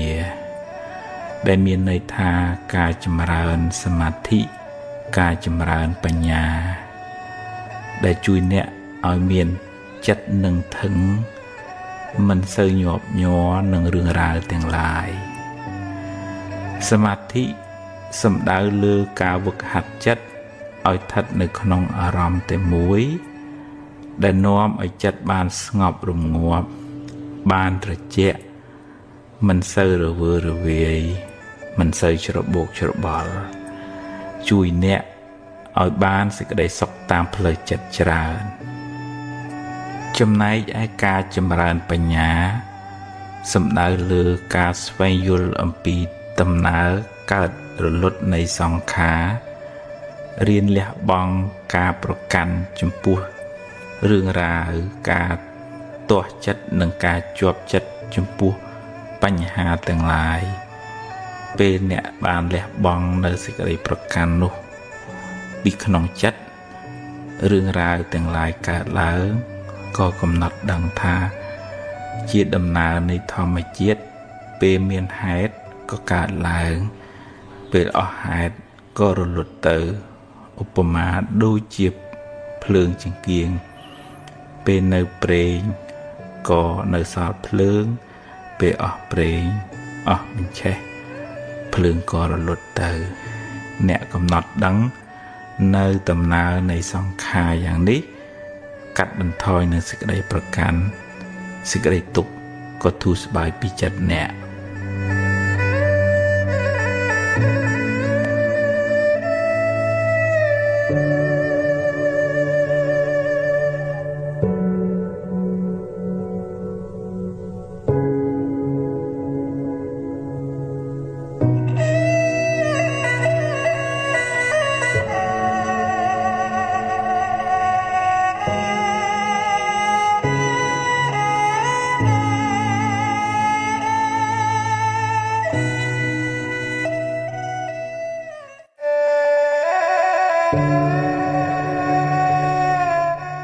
ថ្ងៃលៀបថ្ងៃជ័យថ្ងៃល្អគឺជាថ្ងៃដែលអ្នករីករាយចិត្តថ្ងៃដែលអ្នកបានសាងល្អដោយកាយដោយវាចាដោយចិត្តព្រឹកឡើងលើកដៃសំពះរំលឹកគុណព្រះរតនត្រ័យនឹកគុណមេត្តាបិតាចម្រើនសមាធិផ្សាយមេត្តាដល់សពសត្វទម្លាប់ពួរវាចាល្អគិតរឿងល្អថ្ងៃនោះคล้ายជាថ្ងៃមានសេរីសួស្តីថ្ងៃមានលាភថ្ងៃមានជ័យថ្ងៃរះថ្ងៃលិចជាដំណើរនៃធម្មជាតិមិនល្អមិនអាក្រក់ទេចំណែករាសីអ្នកឡើងចុះអាស្រ័យលើកម្មគឺអំពើដែលអ្នកបានសាងបើអ្នកបានសន្សំបុណ្យល្អច្រើនពីមុនមកហើយបុណ្យនោះដល់ពេលឲ្យផលអ្នកក៏ជួបរឿងល្អរឿងរីករាយរកស៊ីបានចម្រុងចម្រើនទៅតែបើពេលបាបចាស់តាមទាន់វិញអ្នកនឹងជួបរឿងមិនល្អរឿងអកុសលឬរកស៊ីខាតលំចុងទៅកម្មគឺលោកសំដៅទៅលើអំពើដែលអ្នកបានសាងពីអតីតផងក្នុងពេលបច្ចុប្បន្នផងកម្មនោះជាអ្នកចាត់ចែងឲ្យអ្នក បានជួបរឿងហេងឬរឿងសោយក្នុងដំណើរជីវិតរបស់អ្នកបើអ្នកខំប្រព្រឹត្តល្អចិញ្ចឹមមេដាបិតាមានចំណេះចេះដឹងច្រើនមានកាយវាចាល្អប្រពៃហើយប្រុងប្រយ័ត្នព្យាយាមក្នុងកិច្ចការងារអ្នកបុណ្យពេលបច្ចុប្បន្ននោះនឹងជួយបើកឱកាសដល់បុណ្យចាស់ចាស់មកឲ្យផលឲ្យអ្នកបានចម្រុងចម្រើនតែបើអ្នកប្រព្រឹត្តអំពើមិនល្អពេលបច្ចុប្បន្នដូចជាដើរផឹកស៊ីប៉ោឡែខ្ជិលច្រអូសធ្វេសប្រហែសកម្មមិនល្អក្នុងពេលបច្ចុប្បន្ននឹងបើកឱកាសឲ្យអកុសលកម្មពីអតីតមកឲ្យផលមិនខានអ្នកនឹងលិចលង់នឹងមិនចម្រុងចម្រើនទៅមុខឡើយព្រោះកម្មបច្ចុប្បន្នក៏មិនល្អកម្មពីអតីតក៏ឲ្យផលថ្ងៃហេងថ្ងៃសោយអាស្រ័យលើកម្មអ្នកអាស្រ័យលើចិត្តអ្នកមិនស្ថិតនៅលើមាត់គេថាទេបើអ្នកចង់បានថ្ងៃល្អចង់បានថ្ងៃជ័យត្រូវខំសាងល្អល្អដោយកាយល្អដោយវាចាល្អដោយចិត្តហើយបើមានថ្ងៃខ្លះអ្នកជួបរឿងសោយជាថ្ងៃដែលបាបចាស់ឲ្យផលសុំគុំកើតទុក្ខទូមនោះទូមនិញច្រើនពេកអីចាត់ទុកថាជាផលនៃបាបចាស់ហើយខិតខំធ្វើអំពើល្អថ្មីដូចជារំលឹកគុណព្រះរតនត្រ័យថ្វាយគ្រឿងសក្ការៈចំពោះព្រះពុទ្ធជាម្ចាស់ជូនទេយ្យទានចំពោះលោកឪពុកអ្នកម្ដាយដាក់បាតព្រះសង្ឃឬក៏ធ្វើអំពើល្អផ្សេងជាការសាងបុណ្យថ្មីបុណ្យថ្មីជាឈ្មោះនៃសេចក្តីសុខផ្លូវចិត្តបុណ្យនោះនឹងជួយឲ្យអ្នកបានស្រស់បានសុខហើយអនាគតក៏បានភ្លឺថ្លាដែរជោគជតារាសីរបស់យើងម្នាក់កើតឡើងអាស្រ័យខ្លួនយើងខ្លួនឯងជាអ្នកបង្កើតសូមគុំស្វែងរកសេរីសួស្តីពីខាងក្រៅឡើយបើចង់ឲ្យទេវតាអមនុស្សជួយអ្នកក៏អ្នកត្រូវតែមានបុណ្យឲ្យទេវតានោះជួយដែរបើអ្នកគ្មានបុណ្យសន្សំមកទេគ្មានព្រះអិនព្រះព្រហ្មណាអាចជួយអ្នកបានឡើយ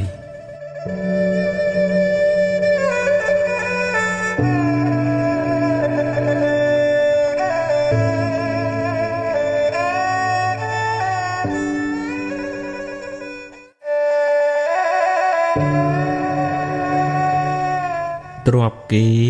ទ្រព្យយើងក្នុងដំណើរនៃវដ្តសង្សារនេះ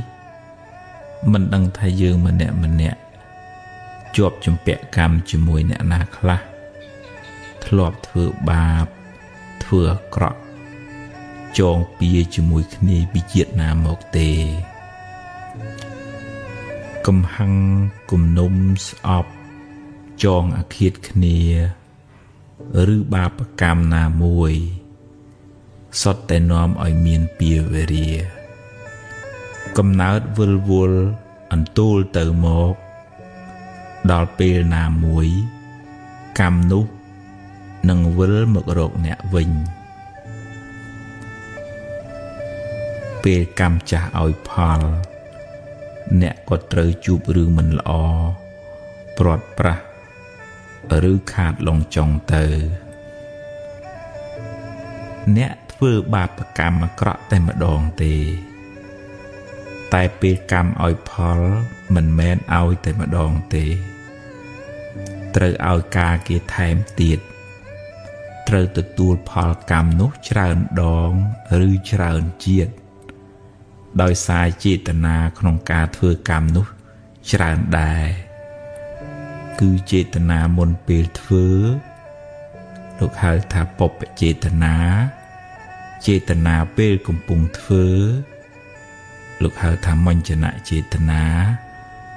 និងចេតនាដែលអ្នកធ្វើឲ្យសប្បាយក្នុងការធ្វើបាបនោះលោកហៅថាអបរចេតនាពេលធ្វើអាក្រក់អ្នកខ្លះសប្បាយណាស់ព្រោះវានាំឲ្យបានទ្រព្យធនបានលៀបបានយស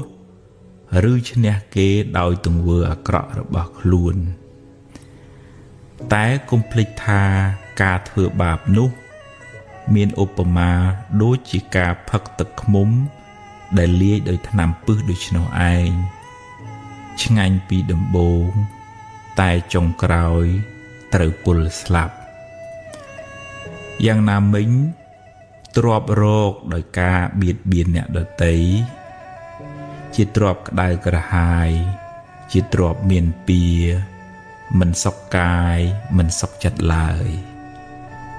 ហើយជាប់ពៀវរាវែងឆ្ងាយក្នុងជីវិតបច្ចុប្បន្ននេះផងក្នុងអនាគតជាតិផងបាបកម្មនោះនឹងតាមលងបន្លាចអ្នករហូតដល់ថ្ងៃស្លាប់យើងគ្រប់គ្នាគួរខ្លាចបាប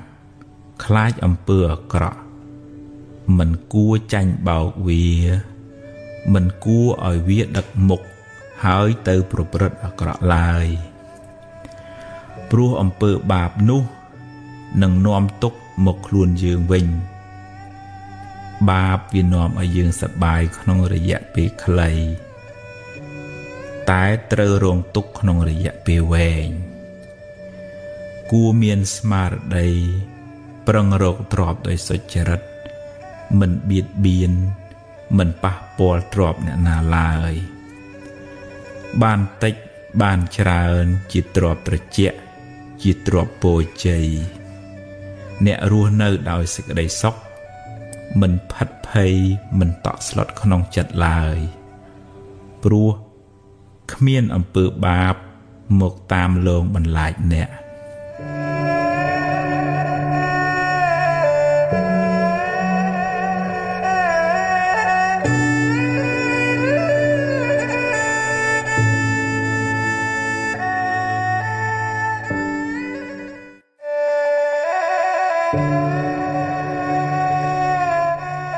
នៅសល់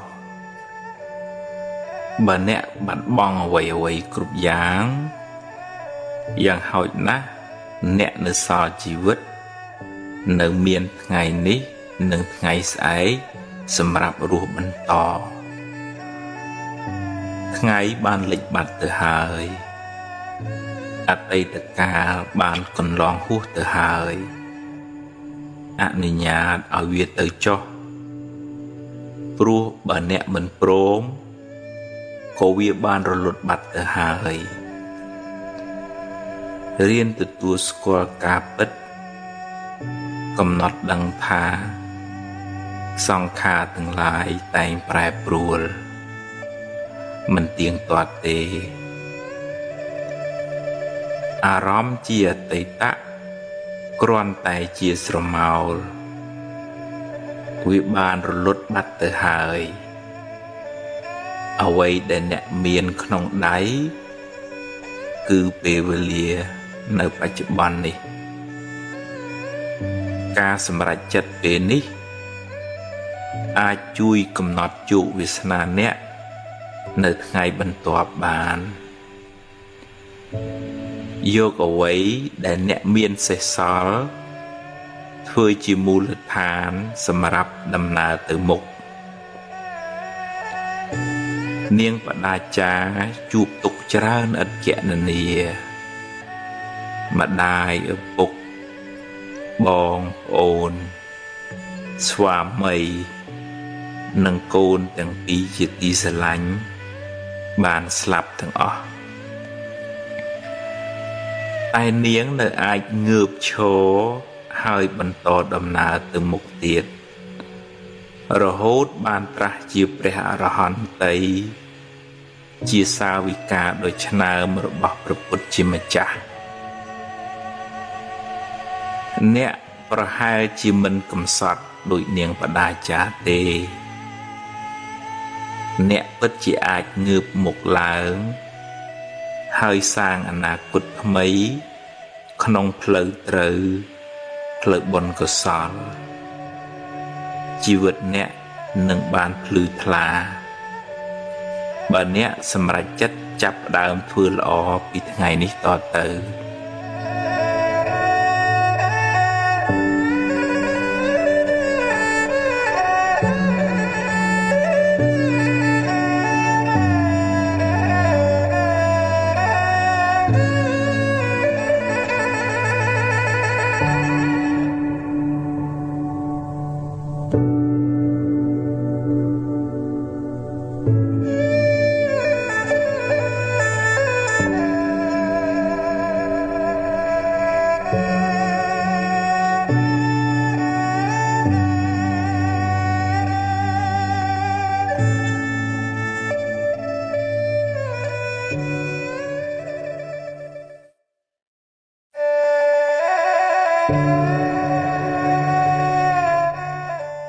បាបចាស់បុណ្យថ្មីតាមច្បាប់កម្មផលយើងម្នាក់សុទ្ធតែធ្លាប់បានសាងបាបកម្មខ្លះពីអតីតជាតិមកកាលណាដល់ពេលដែលសមគួរបាបចាស់នឹងឲ្យផលអ្នកក៏ជួបរឿងមិនល្អជួបប្រទះនៅបញ្ហាឬមុខរបរត្រូវខាតបង់ទៅកម្មប្រៀបបានដូចជាស្រមោលអន្ទូលតាមប្រាណតែងជាប់តាមបុគ្គលអ្នកប្រព្រឹត្តនោះទៅក្នុងជាតិកំណើតតទៅទោះបីខំរត់ទៅណាក៏មិនអាចរត់ផុតពីកម្លាំងកម្មដែរសូម្បីតែព្រះពុទ្ធក៏មានបាបតាមឲ្យផលដែរអ្នកធ្លាប់បៀតបៀនជីវិតគេពីអតីតជាតិមកកើតមកក្នុងជាតិនេះក៏សម្បូរជំងឺហើយអាយុមិនវែងទេអ្នកធ្លាប់កឹបកេងទ្រព្យគេនាំឲ្យរកស៊ីមិនឡើងឬខាតលងចុងឬត្រូវបាត់បង់ភ្លើងឆេះទឹកលិចទៅចំណែកអ្នកដែលចូលចិត្តច្រណែននិន្ទាអ្នកដទៃកើតមកជាតិណាច្រើនមានគេស្អប់ទៅណាមកណាខ្សត់មិត្តសម្បូរសត្រូវរីឯអ្នកចូលចិត្តខឹងមួម៉ៅច្រើនកើតមកមានរូបមិនស្អាតមុខមិនស្រស់ដូចគេតែគួរចងចាំថារឿងមិនល្អជាផលនៃបាបចាស់រីឯភាពមួម៉ៅក្តៅក្រហាយជាបាបថ្មីដែលធ្វើឲ្យរឿងកាន់តែអាក្រក់ឡើងផលកម្មចាស់គ្មានអ្នកណារត់គេចបានទេតែអ្នកអាចសាងកម្មថ្មីកម្មល្អដែលនាំឲ្យជីវិតបានប្រសើរឡើងវិញជោគវាសនាជីវិតអ្នកមិនពឹងផ្អែកទាំងស្រុងទៅលើកម្មចាស់ទេតែកម្មថ្មីកម្មបច្ចុប្បន្នមានឥទ្ធិពលខ្លាំងលើខ្សែជីវិតអ្នកបើអ្នកជួបរឿងមិនល្អចាត់ទុកថាជាផលនៃកម្មចាស់ទៅចុះខំប្រឹងដោះស្រាយហើយបើដោះហើយងើបឡើងដើរទៅមុខទៀតសូមគុំស្ពាយផលកម្មចាស់នោះតាមខ្លួនយូរពេកធ្ងន់ណាស់បើវាឲ្យផលម្ដងហើយឲ្យវាកន្លងផុតទៅបើអ្នកមួម៉ៅនឹងវានឹងឧស្សាហ៍មករកអ្នកវិញមិនខាន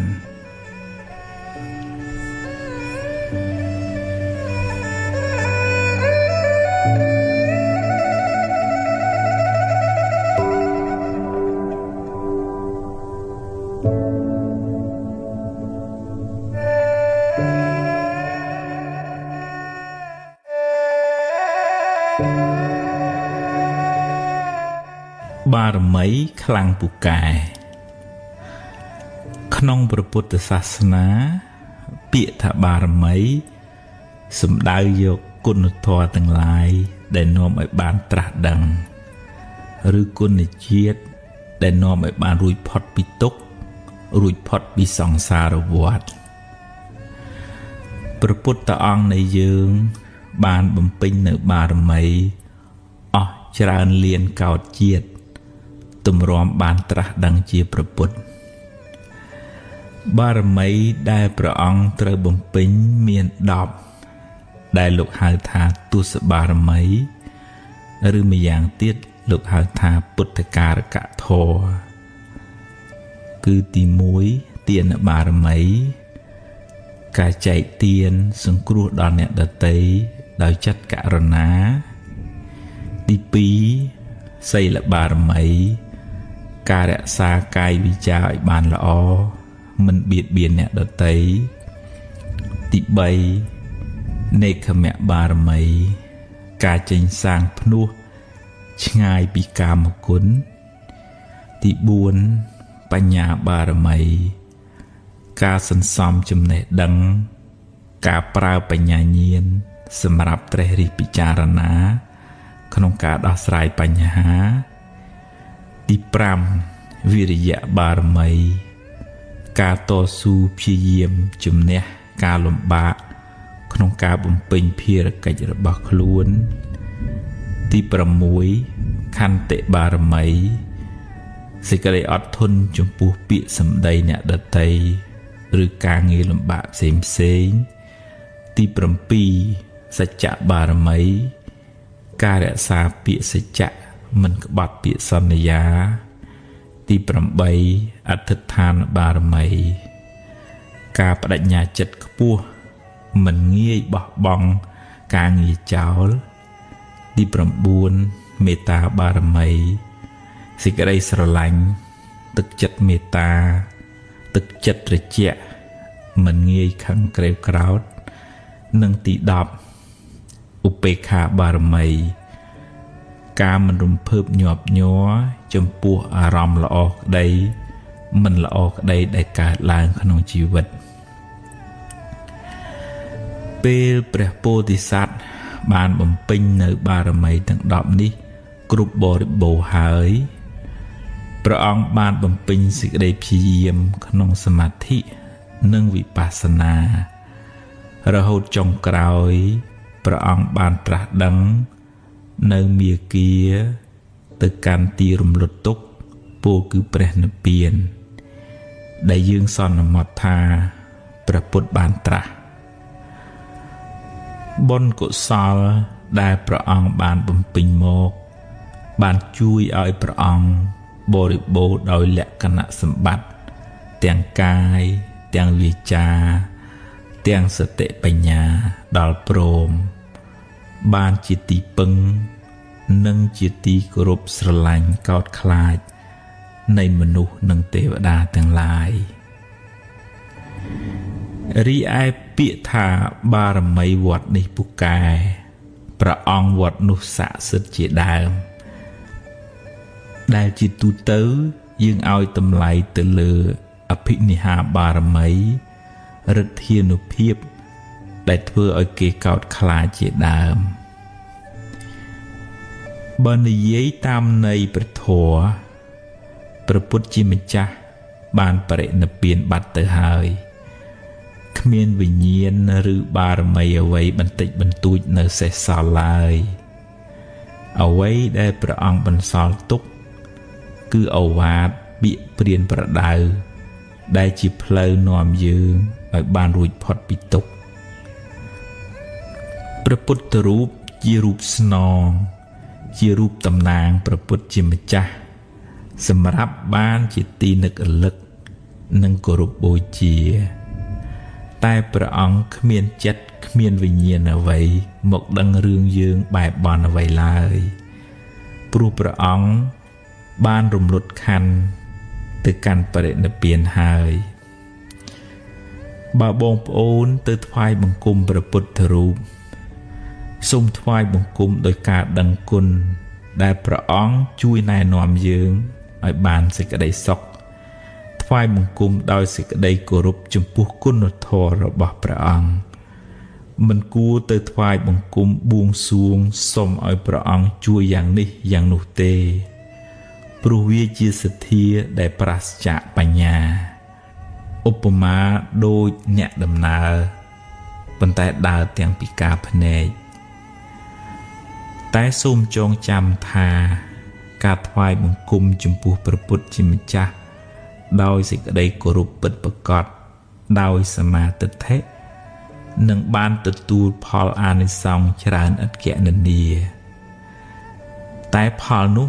មិនមែនព្រះពុទ្ធជាអ្នកផ្ដល់ឲ្យយើងទេគឺផលកើតពីចិត្តជ្រះថ្លាក្នុងចិត្តរបស់យើងផ្ទាល់ដែលបានថ្វាយបង្គំចំពោះព្រះពុទ្ធជាម្ចាស់ដោយសទ្ធាប្រកបដោយបញ្ញារីឯរិទ្ធអានុភាពឬហេតុភេទផ្សេងអាចជាអានុភាពរបស់ពពួកអមនុស្សឬទេវតាឬខ្មោចព្រាយដែលអាស្រ័យនៅទីនោះឬថែរក្សានៅតំបន់នោះជាអ្នកបណ្ដាលឲ្យមានឡើងតែដាច់ខាតមិនមែនជាបារមីឬវិញ្ញាណរបស់ព្រះពុទ្ធឡើយពពួកអមនុស្សនៅទីនោះអាស្រ័យនឹងព្រះពុទ្ធរូបក៏ទទួលនៅសក្ការៈបូជាផ្សេងពីមនុស្សម្នាទាំងឡាយដែលយកទៅបូជានិយាយនេះមិនហាមឃាត់ថាឲ្យបងប្អូនឈប់គោរពបូជាទេវតាទេតែត្រូវធ្វើដោយសមាទិដ្ឋិត្រឹមត្រូវកុំឲ្យคล้ายជាមង្គលភ្ញាក់ផ្អើលដែលផ្ទុយពីឱវាទព្រះពុទ្ធទៅវិញយើងអាចសម្ដែងការរាប់អានការគោរពបូជាដល់ទេវតានិងអមនុស្សទាំងនោះតាមរយៈការផ្សាយមេត្តាចិត្តការជូនបុណ្យកុសលការថ្វាយគ្រឿងសក្ការៈផ្សេងឧបមាដូចជាការរាប់អានអ្នកជិតខាងដូច្នោះឯងសូមឲ្យគេបានសុខបានចម្រើនហើយជួយថែរក្សាគ្នាទៅវិញទៅមកតែមិនគួរផ្ដេកផ្ដួលចិត្តបាត់បង់ជំហរលួងខ្លួនដើរតែបន់ស្រន់បួងសួងសុំសេចក្តីសុខពីគេឡើយហើយភ្លេចធ្វើមូលហេតុនៃសេចក្តីសុខនោះដោយខ្លួនឯងព្រោះអ្វីគ្រប់យ៉ាងសុទ្ធតែមានហេតុផលបើអ្នកគ្មានបុណ្យទេអង្វរកយ៉ាងម៉េចក៏ទេវតាមិនអាចជួយអ្នកបានដែរគេជួយយើងតលតែយើងមានបុណ្យខ្លួនយើងដែរដោយភាសាអង់គ្លេសមួយថា there is no free lunch បើអ្នកជាមនុស្សមានបុណ្យមិនចាំបាច់សុំទេវតាឲ្យជួយក៏បានដែរគឺជាភារកិច្ចរបស់គេត្រូវតែជួយអ្នកដោយពេលដែលព្រះពុទ្ធជាម្ចាស់នៃយើងទ្រង់ចុះចាប់បដិសន្ធិមានទេវតាមកថែរក្សាព្រះគភ៌របស់ព្រះមេត្តាព្រះអង្គជាប្រចាំសូមចងចាំថាទេវតាខ្លះជាសមាទិដ្ឋិទេវតាខ្លះជាមិច្ឆាទិដ្ឋិយល់ខុសហើយអាចនាំអ្នកឲ្យដើរផ្លូវខុសដែរមិនមែនទេវតាសុទ្ធតែល្អទាំងអស់ទេយើងមានទុក្ខដោយយើងទេវតាមានទុក្ខដោយទេវតានាពេលមួយព្រះឥន្ទជាសកទេវរាជពិបាកចិត្តពេករកអ្នកណាជួយមិនបានក៏ចូលមករកព្រះពុទ្ធជាម្ចាស់សូមព្រះអង្គឲ្យជួយសម្រាលទុក្ខព្រះអង្គក៏ពន្យល់ព្រះឥន្ទរហូតបានធូរស្បើយពីសេចក្តីទុក្ខហើយត្រឡប់ទៅឋានត្រៃត្រឹងវិញដោយសារគុណធម៌បញ្ញាញាណរបស់ព្រះអង្គធ្វើឲ្យព្រះឥន្ទក៏មករកព្រះអង្គដែរជាសរុបមកបារមីក្នុងព្រះពុទ្ធសាសនា សម្ដៅលើកុសលធម៌ទាំង10ដែលនាំឲ្យបានរួចផុតពីទុក្ខបារមីនោះពិតជាពូកែមែនព្រោះបានធ្វើឲ្យយើងคล้ายជាមនុស្សល្អបន្តិចម្ដងរហូតបានត្រាស់ដឹងនៅសច្ចធម៌ជាទីបំផុតបានរួចផុតពីទុក្ខនិងបានជាទីពឹងសម្រាប់មនុស្សនិងទេវតាទាំងឡាយយើងគ្រប់គ្នាគួរសន្សំបារមីទុកក្នុងចិត្តរបស់យើងឲ្យបានច្រើនយើងនឹងក្លាយជាមនុស្សមានបារមីហើយមិនពិបាកទៅរកបារមីខាងក្រៅទេតែអ្នកនៅតែផ្សាយមេត្តាចិត្តសូមឲ្យពពួកអមនុស្សនិងទេវតាទាំងឡាយបានសេចក្តីសុខ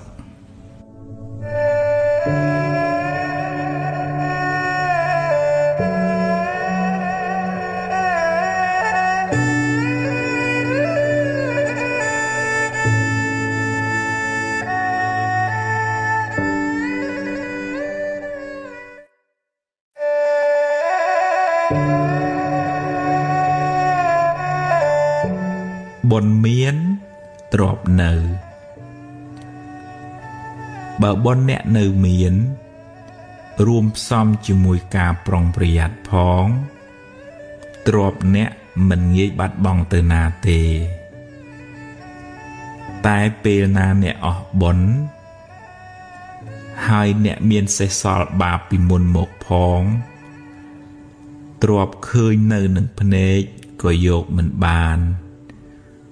ឬត្រូវបាត់បង់ខូចខាតទៅវិញបាបកម្មនាំឲ្យរកស៊ីមិនឡើងឬខាតចុងខាតដើមមានដូចជាកឹបកេងទ្រព្យគេជំពាក់លុយគេមិនសងសន្យាថាឲ្យហើយបែរជាមិនឲ្យវិញសន្យាថាឲ្យច្រើនតែបែរជាឲ្យតិចវិញកំណាញ់ស្វិតមិនចិញ្ចឹមមេដាបេដាជាដើមសេចក្តីលោភធ្វើឲ្យមនុស្សចង់បានទ្រព្យគេមកជារបស់ខ្លួនទ្រព្យនោះអាចបានមកមែនតែជាទ្រព្យក្តៅក្រហាយជាទ្រព្យមានពៀបាបកម្មនោះនឹងតាមលងបន្លាចបុគ្គលនោះរហូតដល់ថ្ងៃស្លាប់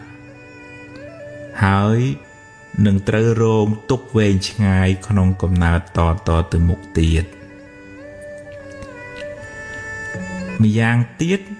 សេចក្តីកំណាញ់ធ្វើឲ្យមនុស្សមិនហ៊ានធ្វើទានទេពេលខ្លះមិនទាំងហ៊ានចិញ្ចឹមម៉ែឪឯងក៏មានសេចក្តីកំណាញ់មកខ្សឹបប្រាប់យើងថាបើធ្វើទៅក្រែងអស់តែបើតាមពិតទៅនៅដំណាក់កាលចុងក្រោយយើងគ្រប់គ្នាត្រូវទៅខ្លួនទៅទេគ្មានយកអ្វីទៅតាមខ្លួនបានបន្តិចសោះឡើយបើមិនបានធ្វើបុណ្យទេទ្រព្យនោះគេចែកគ្នាអស់គ្មានបានជាប្រយោជន៍សម្រាប់ខ្លួនយើងទៅកាន់បរលោកឡើយមានតែបុណ្យដែលខ្លួនយើងសន្សំរឿយទេទើបបានជាទីពឹងទៅក្នុងលោកខាងមុខបាននិយាយនេះមិនមែនមានន័យថាឲ្យឈប់រកស៊ីធ្វើតែទានឲ្យអស់ទៅនោះទេតែគួរបែងចែកសម្រាប់សេចក្តីសុខបច្ចុប្បន្នផងសន្សំបុណ្យបានជាទីពឹងទៅក្នុងបរលោកនាយផងព្រោះដំណើរកើតស្លាប់គឺត្រូវធ្វើដំណើរតែម្នាក់ឯងគ្មានអ្នកណាមកគំដរអ្នកទេរីឯបុណ្យដែលនាំឲ្យអ្នកចម្រើនដោយទ្រព្យសម្បត្តិរកស៊ីធូរគឺការចេះធ្វើទានសង្គ្រោះដល់អ្នកលំបាកដែលលោកហៅថាសង្ឃហទាននិងការចិញ្ចឹមមេដាបិតា ទំនុកបំរុងអ្នកមានសិលជាដើមដែលលោកហៅថាបូជាទានបុគ្គលដែលមានចិត្តសប្បុរសមានចិត្តមេត្តាមិនកំណាញ់មិនគិតតែខ្លួនឯងរមែងទទួលបានសេចក្តីស្រឡាញ់សេចក្តីសុខតាំងពីបច្ចុប្បន្នរហូតបរលោកនាយកុសលធនៈទានមើលពីខាងក្រៅហាក់ដូចជាអស់ទ្រព្យពីខ្លួនតែវាមានឧបមាដូចជាការព្រុសស្រូវក្នុងស្រែអ្នកអស់ស្រូវពូជពីល្អីមែនតែចុងក្រោយអ្នកទទួលបានផលច្រើនបុគ្គលដែលបានធ្វើទានទុកហើយកើតជាតិណាតែងកើតក្នុងត្រកូលមានទ្រព្យសម្បត្តិបើរកទទួលទានក៏រកបានដោយងាយហើយមិនងាយបាត់បង់ទ្រព្យសម្បត្តិទៅណាទេ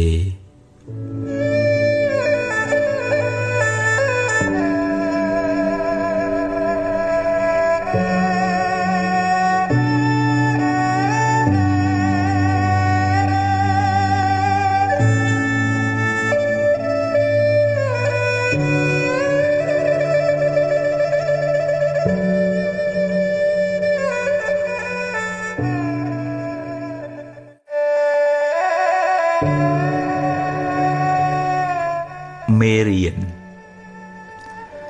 អាចថាមានពេលខ្លះអ្នកគិតមិនបានគ្រប់ជ្រុងជ្រោយហើយក៏និយាយជ្រុលជ្រោះឬសម្រេចចិត្តខុសដែលនាំឲ្យខូចខាតប្រយោជន៍ឬបាត់បង់ទ្រព្យធនជាដើមសូមកុំស្ដីបន្ទោសខ្លួនឯងច្រើនពេកអីដំណើរជីវិតតែងមានខុសខ្លះអីចឹងឯងគ្មានអ្នកណាម្នាក់បានល្អ 100% ទេអាយុនៅក្មេងចិត្តគំនិតក៏នៅក្មេងខ្ចីធ្វើឲ្យអ្នកឆាប់ឆេវឆាវហើយគិតខ្លីវាជាដំណើរធម្មតានៃការវិវត្តផ្នែកខួរក្បាលនិងចិត្តគំនិតបើខុសឆ្គងសូមការអនុគ្រោះលើកលែងពីគេទៅកុំខ្មាស់អៀនអីរួចហើយងើបឡើងបន្តដំណើរទៅមុខទៀតផ្ដល់ឱកាសឲ្យខ្លួនឯងជាលើកទី2ក្មេងធ្លាប់ដួលរាប់សិបដងទម្រាំចេះដើរចាត់ទុកកំហុសខុសឆ្គងនិងបរាជ័យទាំងនោះថាជាមេរៀនជាបទពិសោធន៍សម្រាប់ការសម្រេចចិត្តឲ្យបានត្រឹមត្រូវនៅថ្ងៃក្រោយរឿងមិនល្អធ្វើឲ្យអ្នកឈឺចាប់តែវាជួយអ្នកឲ្យមើលឃើញបញ្ហាបានច្បាស់ជាងមុនស្គាល់មនុស្សបានប្រកបជាងមុនអង្គុលីមៀលផុងខ្លួនធ្វើខុសដើរសម្លាប់មនុស្សរាប់រយរាប់ពាន់នាក់តែចុងក្រោយបានតាំងចិត្តកែខ្លួនបួសជាបព្វជិតហើយបានត្រាស់ជាព្រះអរហន្តបានជាសាវកដ៏ឆ្នើមរបស់ព្រះពុទ្ធជាម្ចាស់ទៀតផងអ្នកបានធ្វើកំហុសពីមុនមកហើយចេះកែប្រែខ្លួនព្រះពុទ្ធជាម្ចាស់ទ្រង់សរសើរថាជាបណ្ឌិតជីវិតបានភ្លឺត្រចះត្រចង់ឧបមាដូចជាព្រះច័ន្ទបានចេញផុតពីពពកដូច្នោះឯង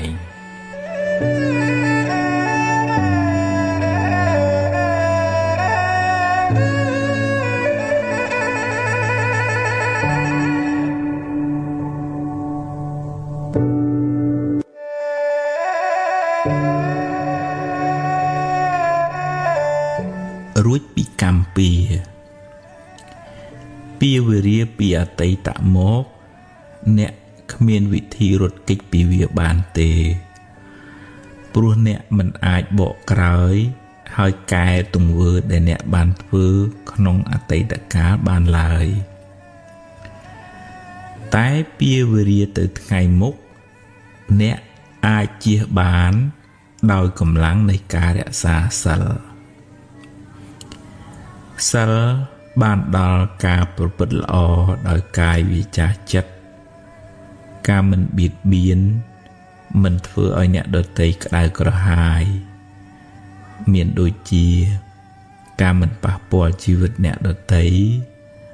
ការមិនកាប់កេងលួចទ្រព្យអ្នកដទៃការមិនធ្វើឲ្យកូនប្រពន្ធអ្នកដទៃក្តៅក្រហាយការមិនកុហកបោកប្រាស់ជាដើមពេលអ្នកមិនបានធ្វើឲ្យអ្នកដទៃក្តៅក្រហាយគេក៏មិនមានចិត្តចងពៀមិនមានបំណងអាក្រក់ដាក់អ្នកវិញដែរដោយសារអ្នកមិនបានធ្វើអាក្រក់ដាក់អ្នកដទៃអ្នកក៏មានចិត្តស្រស់ស្រាយមិនភ័យខ្លាចមិនព្រួយបារម្ភរឿងមានទោសពៃឬខ្លាចគេធ្វើអាក្រក់ដាក់អ្នកវិញឡើយនោះហើយជាចិត្តដែលរួចផុតពីពាវេរាមនុស្សមានពៀគឺជាមនុស្សដែលបៀតបៀនគេធ្វើឲ្យអ្នកដទៃក្តៅក្រហាយមនុស្សមានចិត្តចងគំនុំគុំគួនខ្លួនក៏លំបាកព្រោះភ្លើងកំហឹងឆេះក្នុងចិត្តរាល់ថ្ងៃហើយគេក៏ក្តៅក្រហាយព្រោះទង្វើអាក្រក់របស់យើងម្យ៉ាងទៀតពាវេរានោះនឹងជាប់តាមគ្នាវែងឆ្ងាយក្នុងសង្សារវដ្តបើអ្នកដាំពូជភ្លើងអ្នកនឹងបានផលក្តៅក្រហល់ក្រហាយត្រឡប់មកវិញបើអ្នកធ្វើឲ្យគេក្តៅក្រហាយអ្នកនឹងបានភាពក្តៅក្រហាយនោះមកវិញគ្រាន់តែយូរឬឆាប់ប៉ុណ្ណោះបើអ្នកបានសាងល្អរក្សាសិលពេលបច្ចុប្បន្នឈ្មោះថាអ្នកមិនបានសាងពាវេរាទៅថ្ងៃមុខតែបើអ្នកមានកម្មពាវេរាពីអតីតជាតិមកអ្នកត្រូវទទួលផលកម្មនោះវិញអ្នកមិនអាចរត់គេចពីកម្មចាស់បានទេសូម្បីតែព្រះពុទ្ធជាម្ចាស់ក៏ត្រូវទទួលផលកម្មចាស់ដែរតែដោយអំណាចនៃអំពើល្អដោយអំណាចនៃសិលដែលអ្នកបានរក្សាពេលបច្ចុប្បន្នកម្លាំងបុណ្យនោះអាចជួយសម្រាលទុក្ខបានខ្លះដែរតាមកម្លាំងរបស់វាឧបមាដូចជាអ្នកស្លសម្លជ្រុលជាប្រៃទៅហើយអ្នកអាចដាក់ទឹកថែមដើម្បីឲ្យវាសាបបានខ្លះយ៉ាងណាមិញបើអ្នកបានជ្រុលជាធ្វើបាបកម្មខ្លះទៅហើយអ្នកមិនអាចកែប្រែវាបានទេតែអ្នកអាចធ្វើអំពើល្អថ្មីដែលជួយអ្នកឲ្យបានផលល្អផលថ្មីជាបន្តបន្ទាប់ចន្លោះពេលដែលបាបឲ្យផលនោះឯងយើងគ្រប់គ្នាគួរយល់ដឹងថាគ្មានវិធីសាស្ត្រណាគ្មានបុគ្គលណាឬព្រះណាអាចបញ្ជាអ្នកឲ្យរួចពីផលនៃកម្មចាស់ដែលអ្នកបានធ្វើឡើយព្រោះបើអាចធ្វើបានមែនវាជារឿងអយុត្តិធម៌ណាស់ធ្វើអាក្រក់ហើយទៅសុំឲ្យរួចពីផលកម្មដែលខ្លួនបានធ្វើតែបើអ្នកប្រឹងប្រែងអប់រំចិត្តលះបង់នៅកិលេសអស់បានក្លាយជាព្រះអរហន្តហើយបរិនិព្វានកម្មលែងតាមទាន់កម្មរកម្ចាស់លែងឃើញព្រោះព្រះអរហន្តលែងមានជាតិកំណើតតទៅមុខទៀតហើយអ្នកអាចធ្វើបុណ្យឧទ្ទិសកុសលជូនដល់មនុស្សសត្វដែលធ្លាប់មានពាវេរានឹងគ្នា ហើយតាំងចិត្តរក្សាសិលឲ្យបានល្អចាប់ពីពេលនេះតទៅបុណ្យកុសលទឹកចិត្តមេត្តានឹងជួយអ្នកឲ្យបានសុខមិនសូវជួបទុក្ខច្រើនឡើយ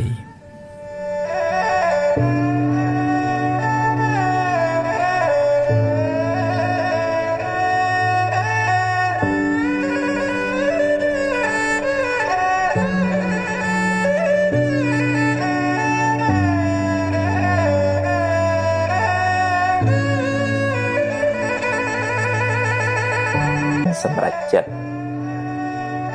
មុននឹងសម្រេចចិត្តគិតឲ្យបានច្បាស់លាស់សិនសួរយោបល់គេឯងឲ្យបានគ្រប់ជ្រុងជ្រោយ